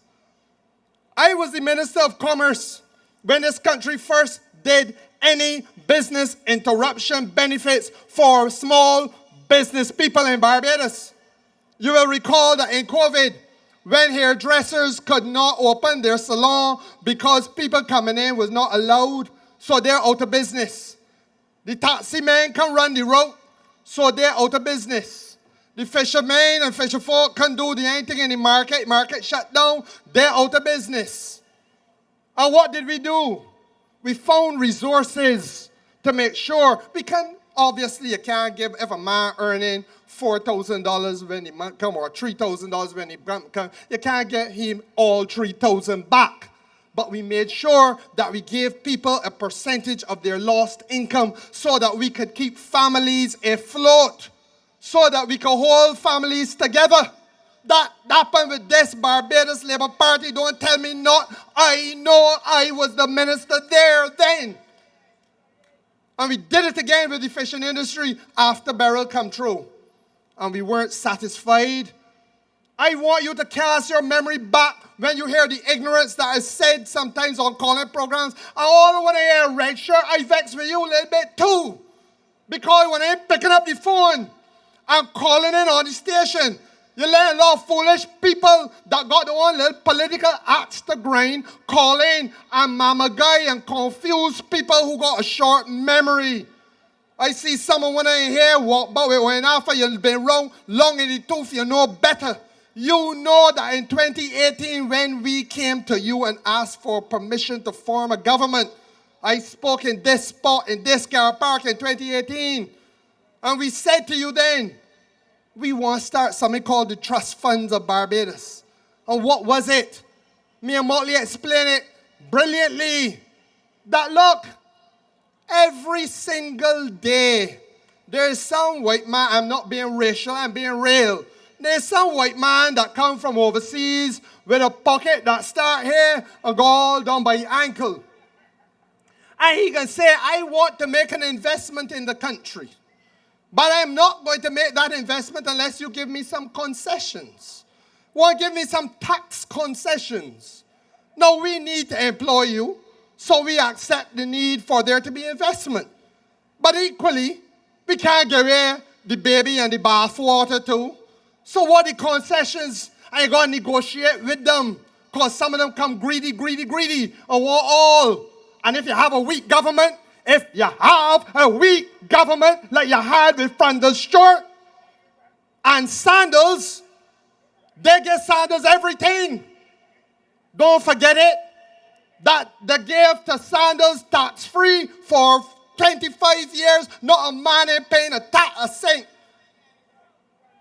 I know it is true, but what you may also forget is that when that 25 years done, another 15 years, I wish you only paying 1/2. You think it's sweet? You will dead in the grave, and the arts and the words will die you out. And Sanders still ain't paying taxes thanks to the Democratic Labour Party. So we ain't going down that route. We deal with it real talk. Skipper, glad to do business with you. Welcome to Barbados, but then you got to put down sign star. You got to left sign kitty. Ain't going down so. You got to left a little something.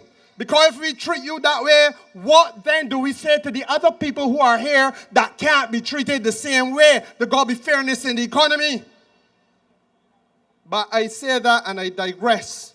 Because the point I was making was a different point. The point I was making to you is that me and Motley made the case that the same way we treat to these big investors by giving them concessions, we're trusting them. But that's what we're doing. A man come from over yonder, over in the way you ain't know a party neighbor, strain berry, you know a name about it. Other than he got money in his pocket, he say he want to start a business and he get ease with taxes. Because he can employ how much ever people. And we say, okay, well, look, this is what we can work out. But we know you.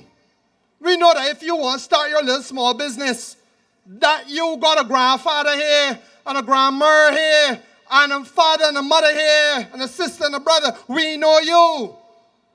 But we don't trust you. And she said, the time has come for us to trust the ordinary Barbadian man and woman who has a dream. And you agreed with that and elected us to do that. And that is what we did. And I ain't want to tell you in the light tonight. I have come with the red record. Because this here so is what can silence the Dems. Because they feel that you forget. Go to your red record at page 100. If you don't have the book, it is online. Red record. They got a thing, I can't give you this, because this is the only one I got. They ain't give me 2. We can print a little more, though. We can print a little more. All right, my brother. Trust loans. Hear me. St. Peter, listen good, yeah? Listen good. Because I know Colin Jordan put in for some of these here for his people. Trust Loan Fund for the past 7 years has disbursed $27.9 million to 5,703 Barbadian people. Ladies and gentlemen, this is money that has financed Barbadian dreams. This is money that has helped carry ordinary, poor, black, working class people with nothing up to a scale where some of them are now selling overseas the things that they make here. I know it. I have been the minister. I have seen it in St. Andrew. You will recall a very sad case where a lady lost her home. She was, I think it was in a fire. She was a producer, you remember, she was a producer of wines. She's selling wines overseas though. She didn't just sell them here, they were being exported. And that is what some of our people are doing.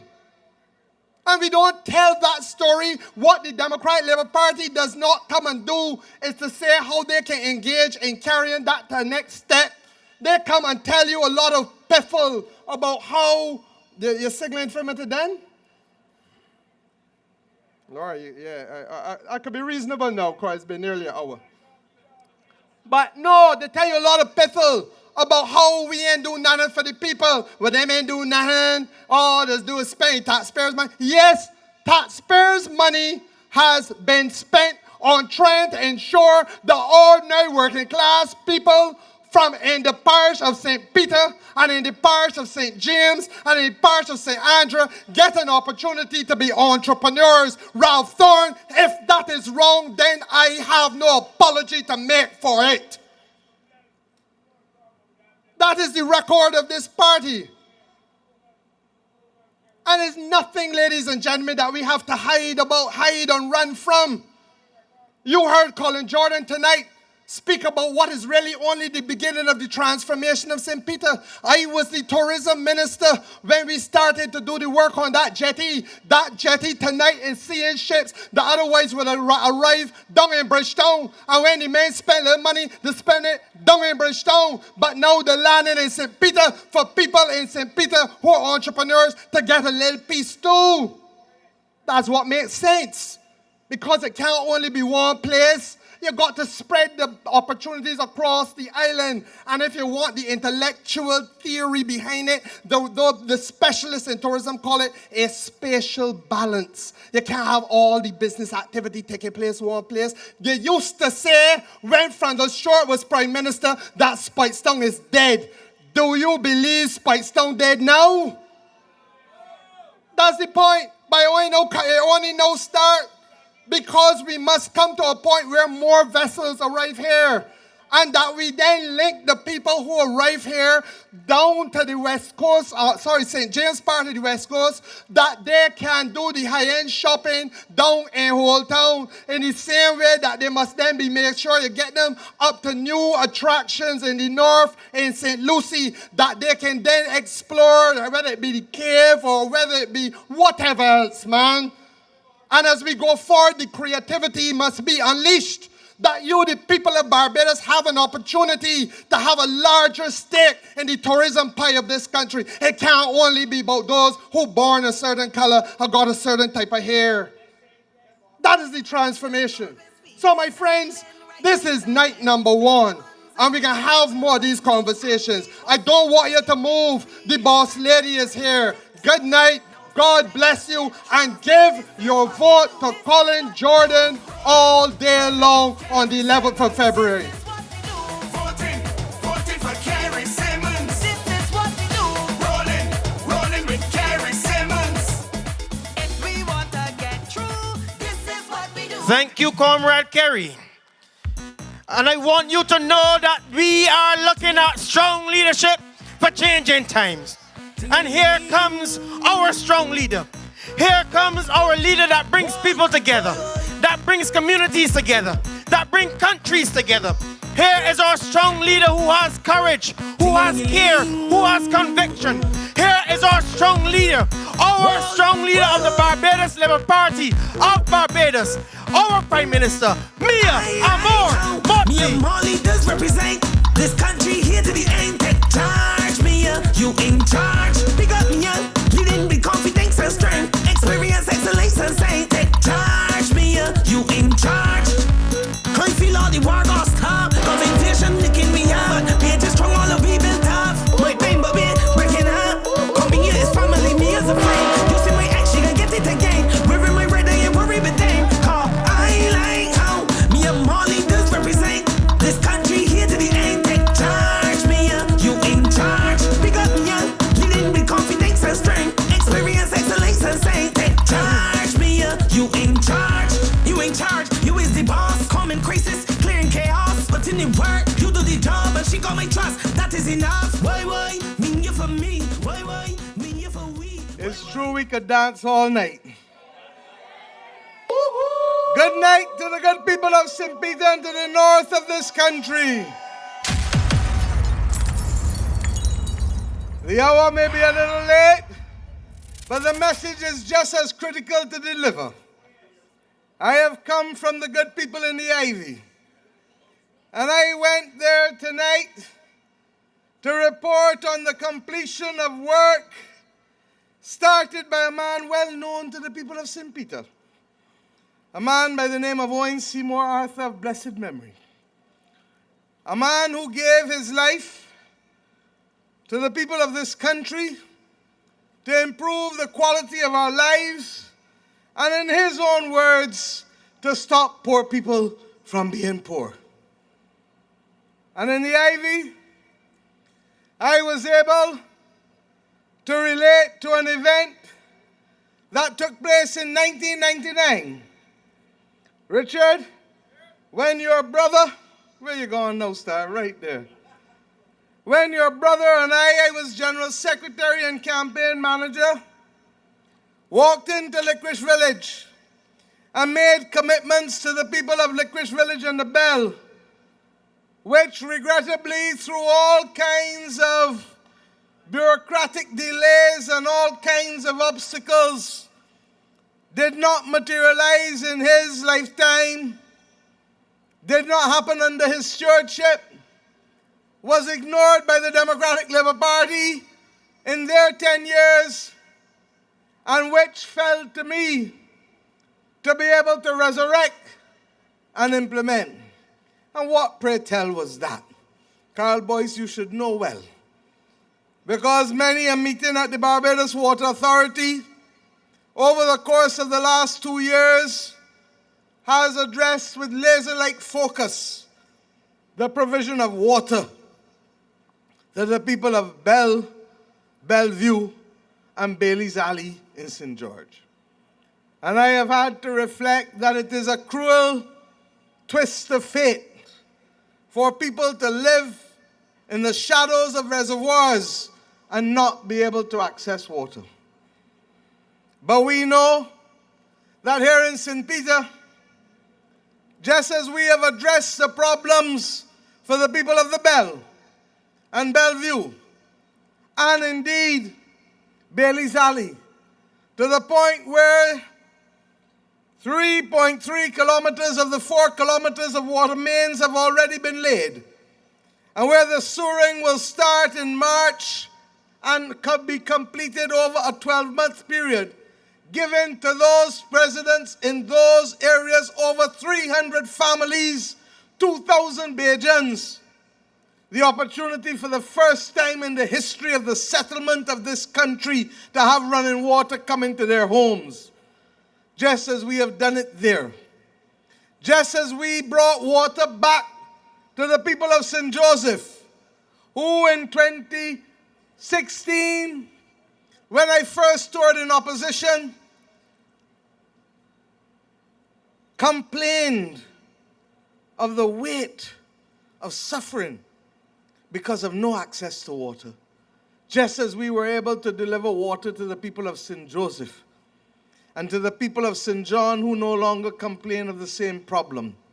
I have come to you in the north, to the people of St. Peter, both eastern St. Peter and parts of western St. Peter, to say too that we, like we have promised to the people in St. Lucie, will deal with the issue of the discoloration, or as we call it, the brown water.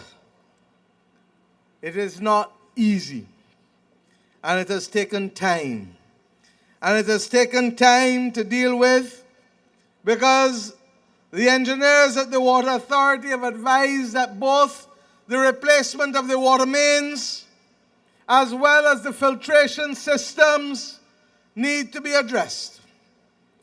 And as Minister for Water Resources and as Prime Minister of this country, I advised in the last budget before Parliament that the residents affected in St. Lucie and those parts of St. Peter should not have to pay a basic water bill from April of last year for 12 months until the end of March of this year, to give us the opportunity to conduct the work, because it takes time to be able to replace those mains. It takes time to be able to put the filtration systems in place.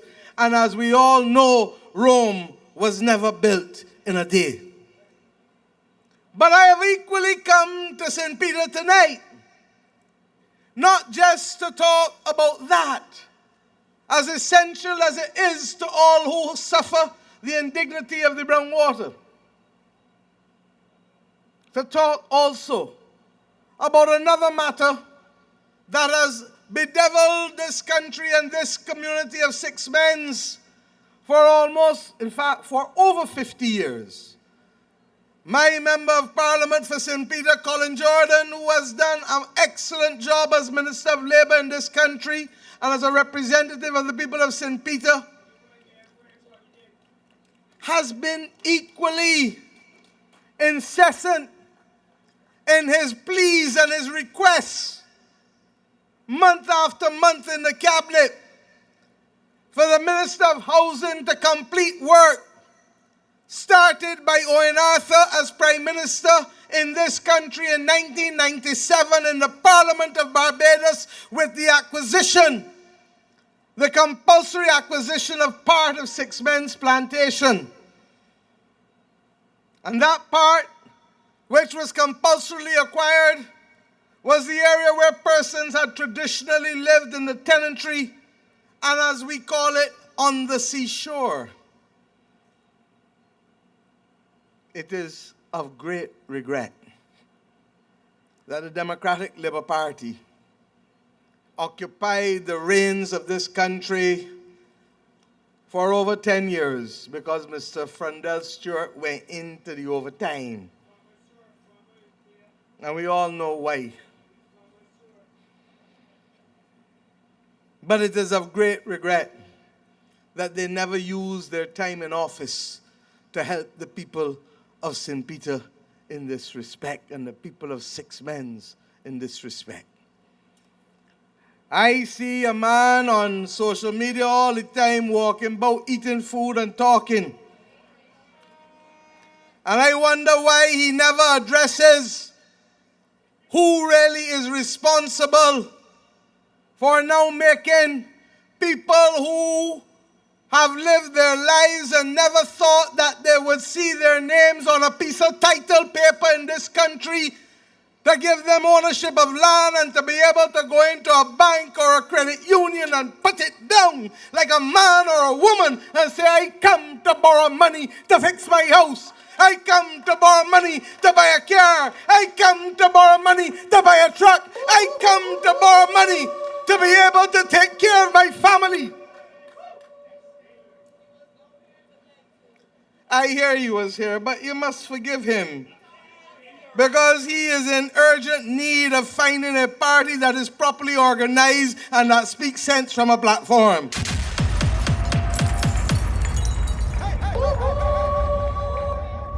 Do not shoo him away. Just tell him, sit and learn. And you may be able to employ those skills in another field one day, because politics is not your field, my brother, and not representation either. But I tell you that the ability to own that piece of land and tie back, connect the dots again. Colin may have forgotten tonight to tell you how much the people of Six Men's will get that land for. But you know I will not forget to tell you. Because as Prime Minister of Barbados, I am so proud that I lead a country.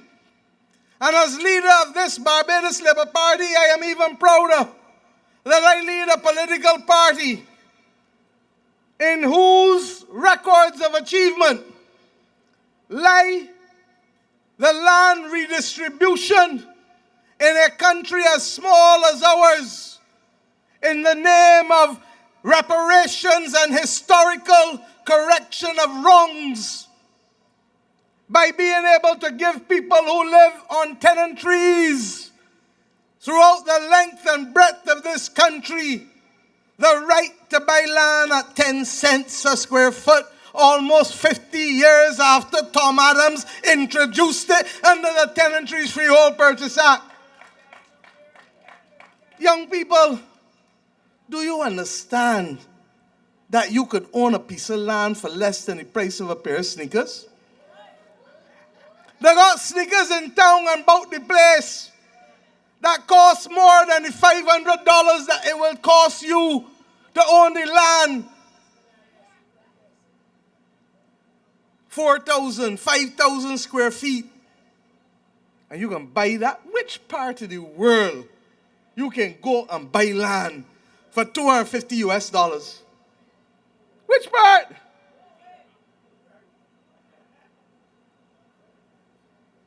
I need us to understand that when I ask you to stay with the Barbados Labour Party, I'm not asking you because I'm trying to appeal to the fact that we feel that you should like the color red, or that we talk better than others. I am asking you to stay the course because we have delivered for the people of this country and for the people of St. Peter. I am asking you to stay the course because from Alaska in the north of this hemisphere to Chile in the south, every country in between, there are very few other countries that can say that we looked at the poorest and most vulnerable in our population, the people who were treated as beasts of burden for centuries, and that we said, you have already paid for this land over and over and over and over through your blood, sweat, and tears. And today, we ask you just simply to consummate that relationship with the paying of 10 cents a square foot. And admittedly, 10 cents a square foot today is much less than it was in 1981 when Tom Adams introduced it. And any of us, or in Arthur or myself, could have said, bring it up with the index of inflation. We didn't do that. So that when the people of Six Men's, the 37 who have already received their lots, their papers, letters of offer. And you know me, I don't walk with papers normally, but I have brought the plot plan. And I've brought the brief from the Ministry of Housing. Because I've not come here to talk about promises. I have come here to talk about record, the red record. I have come here to show you that when I asked you to give us the vote and watch us, that it was not an idle request. And you know, because last year on the 28th of July, your Member of Parliament and the Ministry of Housing met the residents in the Berean Bible Baptist Church in Six Men's to update the residents of what was going on. Not true, Colin? I ain't come here to talk idle talk. I've come here to give you the facts. And the truth is that the then Minister of Housing and the MP and the staff of the ministry and the National Housing Corporation met with 132 tenants. I tell you about 300 families in the Bell and Bellevue and Gold and Bailey's Alley. And I come to St. Peter to tell you tonight about another 132 families. And you knew that the only thing left in the way for getting your title papers is to get the surveys done. Because you and I both know that if you don't have proper surveys, proper line marks, that is what could cause problems between neighbors. When I started practicing criminal law in this country, many of the problems that went into the magistrate's court, some of which were people charged with wounding and assault, was because people do things over the line that they shouldn't do, or water run over the line, or people build a fence over the line, or the pear tree and the mango tree coming over the line and dropping on people's rooftop. A lie? So that getting the surveys was important. And we've done that. And the first 37 residents, qualified tenants, have gotten their letters of offer. I have the second plot plan that outlines the next 40 lots for qualified tenants. Because this is not a promise again. This is reality. And the remaining surveys are being undertaken such that you will see all 132 qualified tenants being able to change their relationship with this country and this democracy, change their relationship with the Republic of Barbados by becoming owners of property and shareholders in this Republic of Barbados. But there is so much more that is to come. And I have come tonight to tell you, join me and meet me in Golden Square this weekend. Because we will begin to outline to you not only a record, but a continued mission of transformation that puts you at the center of all we do. That looks at your circumstances, that looks at the difficult situation we find ourselves in today's world, that confronts boldly our domestic challenges. We don't hide from them. Last night I told you we have nothing to hide and everything to show. And I have never been more excited by a manifesto than I am about the one that we are about to launch. Because I believe, like the words of our anthem, that greater will our nation grow if we make a covenant with the people of Barbados. But you here in St. Peter know full well that we haven't come to paint only a rosy picture. We confront problems where they exist. And I know that you have had to bear with some roads that have not yet been fixed. Some have been, but all cannot be done at the same time. If we decided to go to Shafet to get a roti or a snack box of chicken now, and 30 of us decide we want it, Shafet can't give all 30 of us at the same time.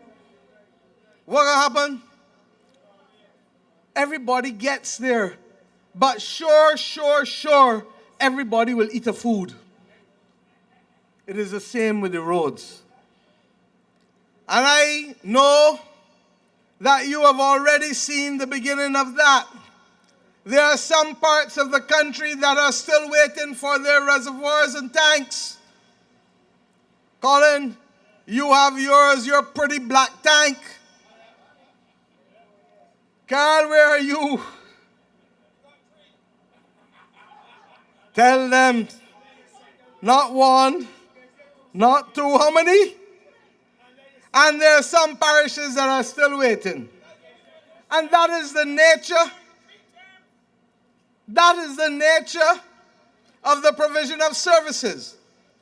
But I am here tonight to tell you that I have seen and I have provided the funding since last year, October. Not now.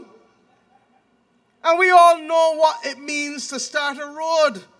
You got to do the surveys first, just like the land in 6 months. You got to survey because you can't go and put road on nobody property just so. And after the surveys are done, you got to be able either to decide whether you're going to do the engineering designs yourself or you're going to outsource that as part of the job. And in our situation, what happens at Christmas time with contractors? They stop work to shut down for the season, not true? So everybody know from about the 3rd week of December to about the 2nd week of January, the men who work in construction go and all take their rest, because the Lord determined that you shall work for 6 days and Colin do what on the 7th? And they too are entitled to that rest. But it does mean that the level of heightened activity that you would normally have seen in the middle of the year has not been there. And I am aware, because I am the one who set the date for the elections. But I am also the one who knows that contracts have been issued for a number of roads.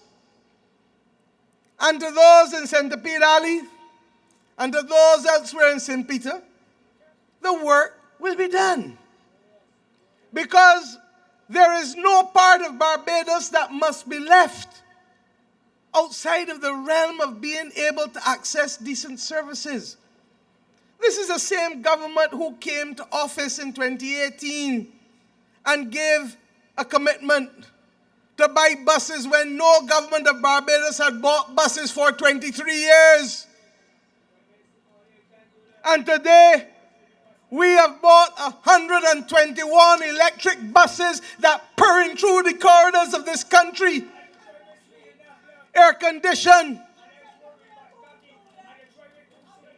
You hear that? I don't need to be the one telling you how sweet the drive. Air conditioned and Wi-Fi.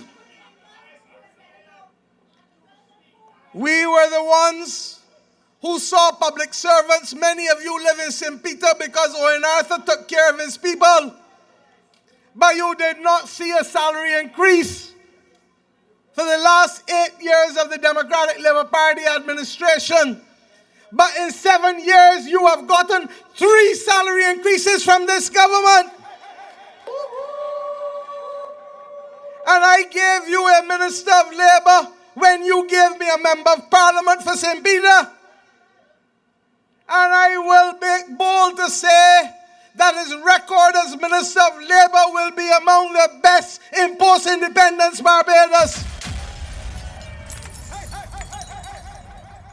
When others were frightened to push and recommend minimum wages, Colin Jordan said, Prime Minister, I support the Barbados Workers Union in its call for us to have a minimum wage, not just for shop assistants, but for all workers in this country. And Colin did the heavy lifting with the creation of the Blue Ribbon Commission to allow us to take the decisions as a government.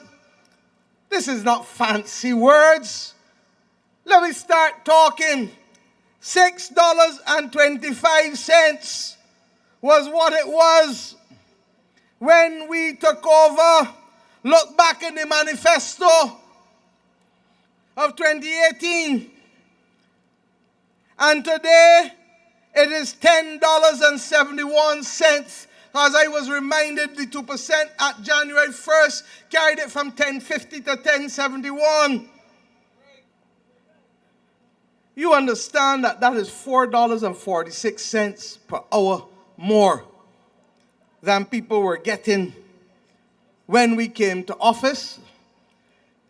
That is $178.40 more per week. And if I multiply that per month, that is $713.60 in the hands of people who work at the bottom of this society and who were not seen, who were not felt, and who were not heard in this country. And you're going to tell me that the Democratic Labour Party can seek to challenge the record of this Barbados Labour Party government in the last 7.5 years? I say no. And I say to you, we've only just begun. We've only just begun. There has been no other time in the history of modern Barbados, I am told, by those in the tourism sector, where more hotels are being built at any one time. It reflects confidence in the management of this economy. And in this parish of St. Peter, you have the evidence of it with the Pendry Hotel already up in the air. And it will be completed and giving you good jobs in the tourism sector by the first half of next year. Not a promise, but a reality. You have at Haywards the trucks coming in, truckload by truckload by truckload, doing the earthworks on that 34 acres, the largest spot for tourism development. Getting ready to build what will be the Sandals Group, one of their biggest, if not their biggest hotel in the Caribbean, with a significant investment, almost $600 million US. Jobs upon jobs upon jobs. Opportunities for people in Speightstown when people start to walk about, craft to be bought, meals to be brought, tours to be had. You understand what I'm trying to tell you? That the numbers of people living in St. Lucie, St. Peter, and St. James will not be enough to staff both Pendry Hotel and beaches when it starts.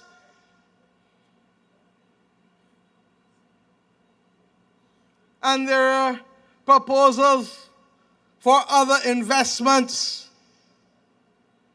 in this parish of St. Peter. And you will hear more and more about them. But this government didn't just take these investments. And we certainly didn't ask anybody for nothing for them. What we did instead was to tell them that we want to see you make commitments to the community.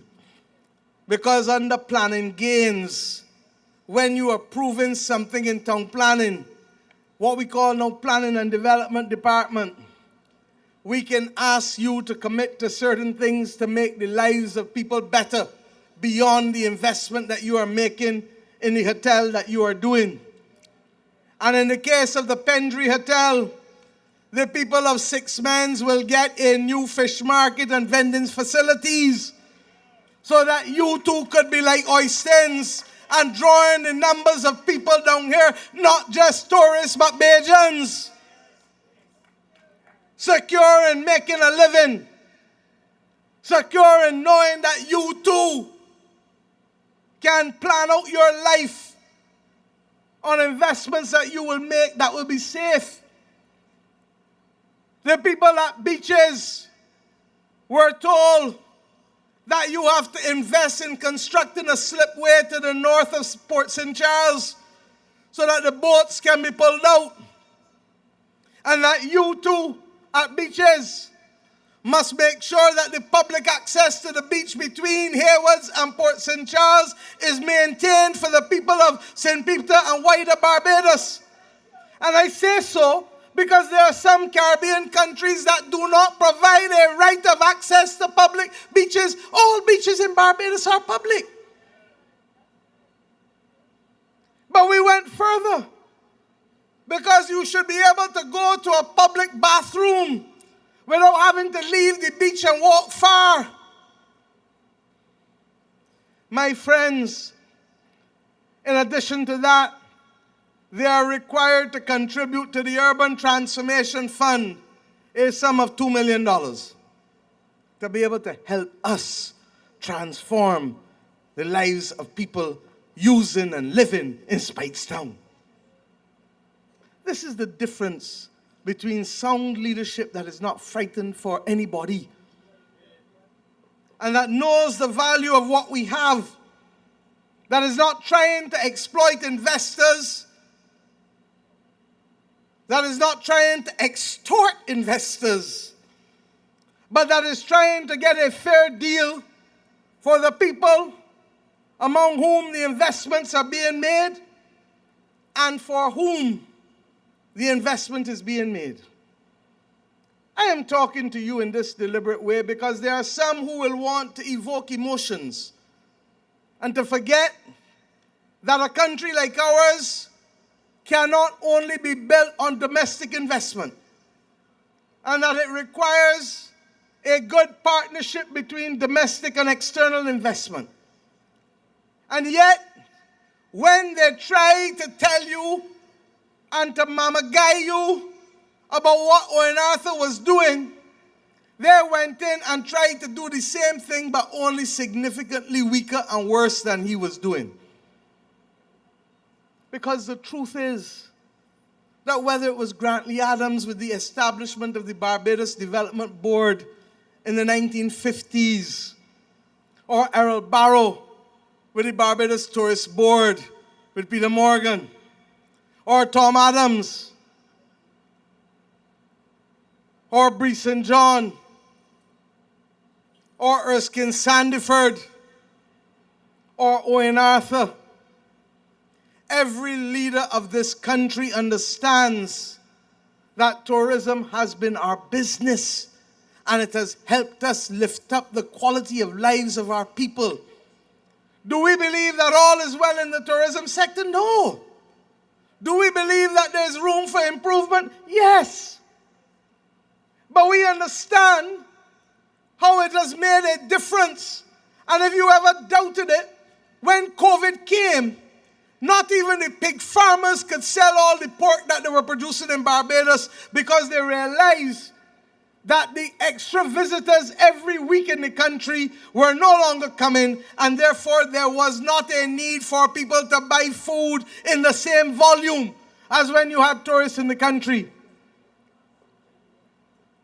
We understand the importance of balancing service and giving service in the hospitality sector without giving servitude, especially in a country that has been for centuries a victim of the worst form of tyrannical behavior exploiting human beings. And we equally understand the pride of the people of St. Peter, going far back to the 17th century when King Cuffy tried to be the first person to lead a rebellion against oppressive and tyrannical behavior in this country. Never forget your history lest you be subject to repeating it. I say these few things today to give us context that we are doing the small and the large things. The small things to make lives better for the residents who do not have access to clean water or water that ain't brown. The small things in the national perspective, but the large things for the homeowners who will now have a piece of title that can change the development of their families forever. The irritants, like addressing the state of the roads. And you know, I haven't spoken about the climate crisis, but if you want to know where the climate crisis hits us hard, among the hardest, you need go no further than 6 months. I am old enough to remember houses on the foreshore. And for those of you who are young, go and ask anybody, ask Frank Jelks and any of the fellas down there, what used to be on the foreshore. The men would tell you, as they have told many people that I have carried from overseas to see it firsthand, that not only were there houses on the beach side, but they used to play cricket between the houses and where the sea broke. And now you got hell to avoid the sea breaking in the road because of the beach erosion. And what we don't appreciate always sometimes is that that erosion will lead to salt water going into the aquifers. And if salt water goes into the aquifers here on this west coast, it means less drinking water for the people of the north. We understand that the largest investments in this country will have to be in our water infrastructure. Because in a climate crisis, extreme weather events like droughts and heavy, intense rain like the convection rain we have seen in the last 3-4 years. I remember the first heavy shower that we had to deal with in the north as a government. And Peter Phillips called me down there in St. Lucie. And they showed me areas in St. Lucie that had never, according to the residents of St. Lucie, been flooded in decades in people's lifetime. So when they talk to you about me traveling, who stays home and says nothing about the fate of the people and the fate of the country unless you name Frundle Stewart?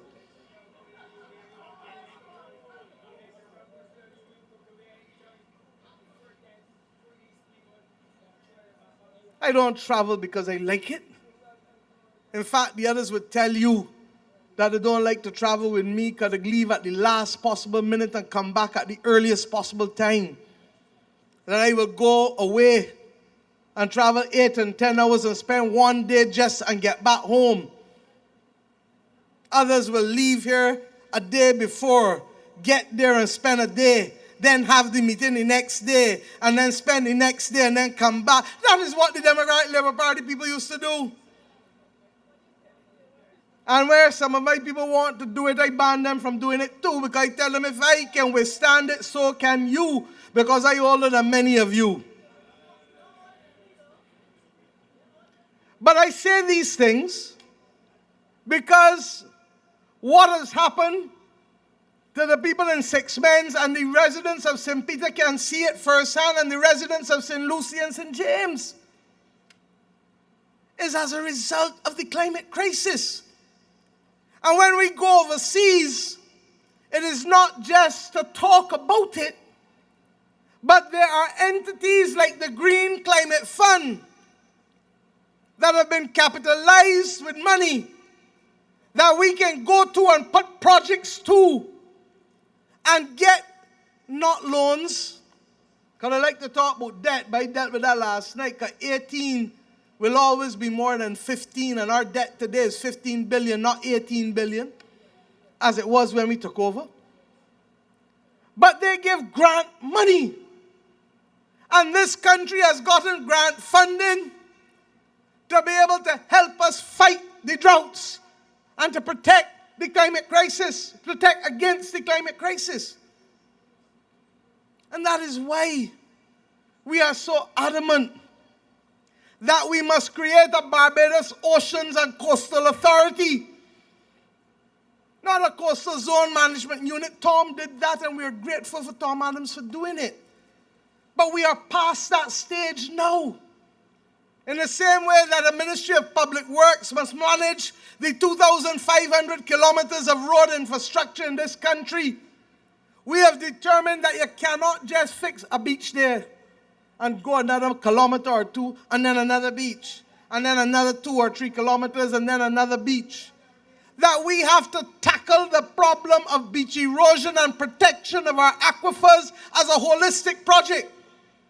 And from St. Lucie to the Bridgetown Port, there must be a comprehensive program over the next 3 years that lets us address the protection of our beaches, the nourishment of our beaches, and the protection of our aquifers. And while everyone has forgotten the East Coast, you don't in St. Peter, because you got piece of the East Coast too. We cannot forget it. And we run the risk that the wave action combined with the sargassum, which never existed 15 years ago, will undermine the integrity of our coast. And if we don't do something about it, when we finish the West Coast, because resources, like with the roads, is an issue. You can't just do everything all at once. And with the roads even more so, because you still got to get to town or get to wherever you're going. So you can't shut down and fix every road at the same time. Let's be real. But when we finish the West Coast, we cannot pause. We have to go and fix the East Coast, which all of us agree, as much as we love the West Coast and as much as it pays the bills of our nation, what they call the Platinum Coast, the East Coast has the heart of Bajans. Alright? That's where we go and picnic. That's where we go and relax. That's where we go and nourish our soul. Can you imagine the East Coast main road being undermined and you can't travel along Barclays Park and go all the way down past Cattle Wash to Bathsheba? And this is not a fair tactic. There are pieces of land in Glen Burnie and St. John that have already fallen into the ocean because of beach erosion. And if you want to know half the problems that we have with the roads in the Scotland district, it is because of the underwater streams and the erosion also working together. So my friends, we have so much work to continue to do. The Red Record will show you so much that we have done. We have not been a perfect government. And Colin, you as an elder of the church, know better than most that perfection belongs to the divine and not men and women.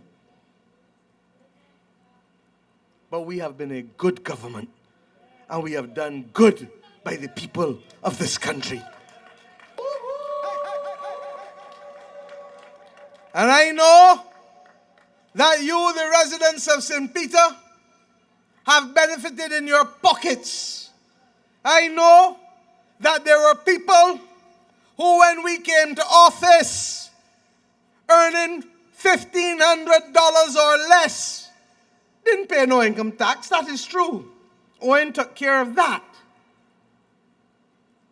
But you used to receive a reverse tax credit that was cut in half. And when we came to office in May of 2018, you were getting $650 as the reverse tax credit. And this government, in the first few months, increased it to $1,300. And we went further and we said, not just only for the people earning $1,500 a month, but let the people earning $2,080 a month get it too. So thousands more were able to receive. And everybody got $1,300, and I only tell you, meet me in Golden Square this weekend. Meet me in Golden Square this weekend, for there shall be news and good news.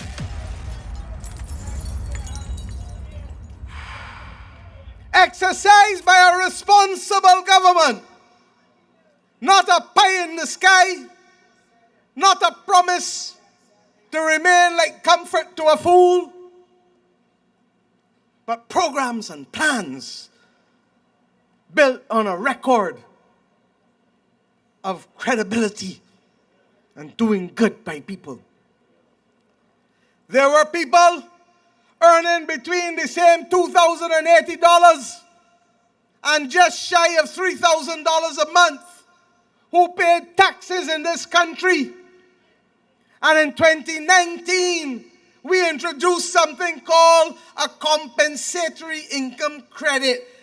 A lot of fancy language to say that when you pay your income taxes each month in PAYE, that at the end of the year, so long as the government can afford it and so long as nothing bad ain't happened to our cash flow, you're going to get back every cent.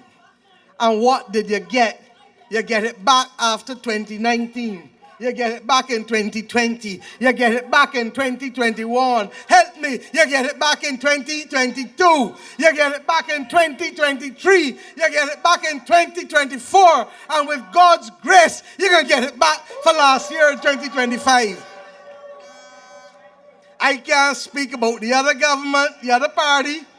I can't speak about the record of the Democratic Labour Party. I can only speak about in here. And I know that if it is your will to give Colin Jordan the vote in St. Peter, and if it is the will of the people of Barbados to give the Barbados Labour Party the vote, you will get it back with God's grace. And God knows who else might get it too.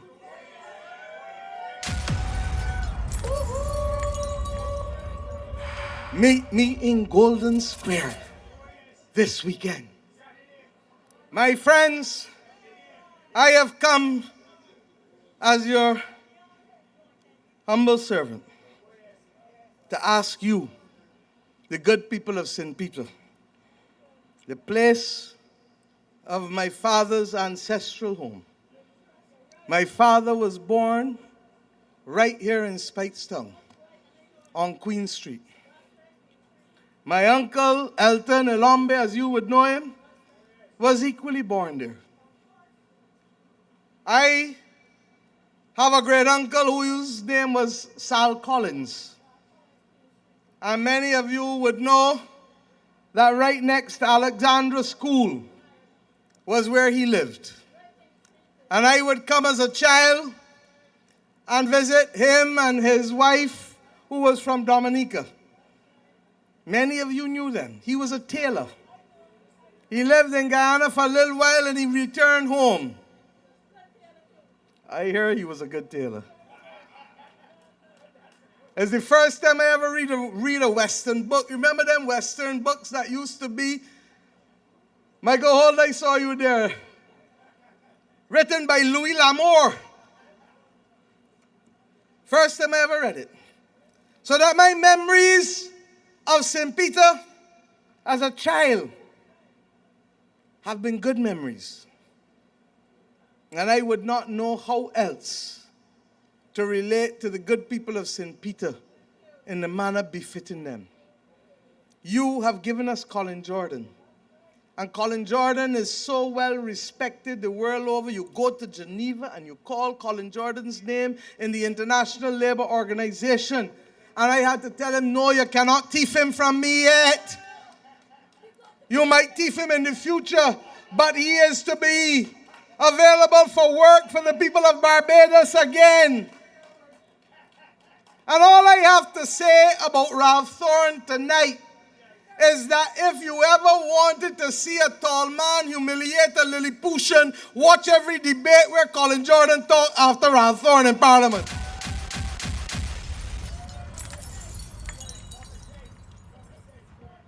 And he don't use a bad word. He don't treat people in a condescending and pejorative way. And when he has had cause to instruct him for his wrong ways, it has been done with grace and elegance that is befitting the man who we know to be Colin Jordan. I admire him. And I tell you this, there are those who will want to make mock sport of the fact that Colin is a devout seven-day Adventist. And that come Friday evening, 6 o'clock, he does what all devout seven-day Adventists do. And that he remains within his faith until 6 o'clock Saturday evening. I have been leader of this political party, and every year that I have been leader in opposition and government, the Barbados Labour Party holds its annual conferences on a Saturday, and its awards ceremony on a Friday. And not even for that has Colin broken his faith. In a world where people come and go, and as I have said about Ralph Thorne, easy come, easy go. You don't even know when he's going, in fact. because he left everywhere without telling people again, whether it is politics in St. Michael North, St. Michael Northeast, Christchurch South, whether it is law with the people that he represents. You can imagine representing a big premier in a criminal case that going on for years, and you don't even tell the man that you left in the case, and the judges who got to tell you that you don't got a lawyer no more. That is who you want to be Prime Minister of Barbados. Imagine what can happen to you. So I say to you tonight, give me Colin Jordan and give me permission to continue the good work of the Barbados Labour Party government. There is much to be done. But more importantly, the world in which we live is not the world that most of us knew. We have had to learn, as I say all the time, to walk in between the raindrops. And we have had to learn to fight the vicissitudes of challenges from ashfall to freak storms to hurricanes because of the climate crisis, to erosion, to drought. The cost of living assaulting us like a robber in the middle of the night because most of what we use is not made in this country and therefore the inflation is imported. But this government has sought to protect you. And then during this campaign, you will hear how we will continue so to do. But suffice it to say, to those who must return home, and to those in whose houses they are hearing my voice, give us the chance to continue the good work and to continue to allow our nation to grow. For in the anthem we have learned, greater will our nation grow. And that was not intended for only those who lived at the time of independence, but it must now be the ambition of each and every Barbadian man and woman. I ask you, give me Colin Jordan and let us continue the work. Good night and God bless you. This country here to the end. Take charge, me, you in charge. Pick up me, leading with confidence and strength. Experience, excellence, and say, take charge, me, you in charge. Thank you, Prime Minister. Ladies and gentlemen, we want to thank you for coming out this evening and supporting this first meeting here in Speightstown, St. Peter. We want to let you know that tomorrow night there is a meeting in Lamins, St. Joseph. So for you in the north, you can go to Lamins, St. Joseph, and for those in the St. Michael area, in Lanes Road in Britton's Hill. So we look forward to seeing you at all our meetings. Thank you, good night, God bless you, get home safely. You in charge, pick up me up, leading with confidence and strength, experience, excellence, and say, take charge, me up, you in charge, boy. Ting-a-ling-a-ling.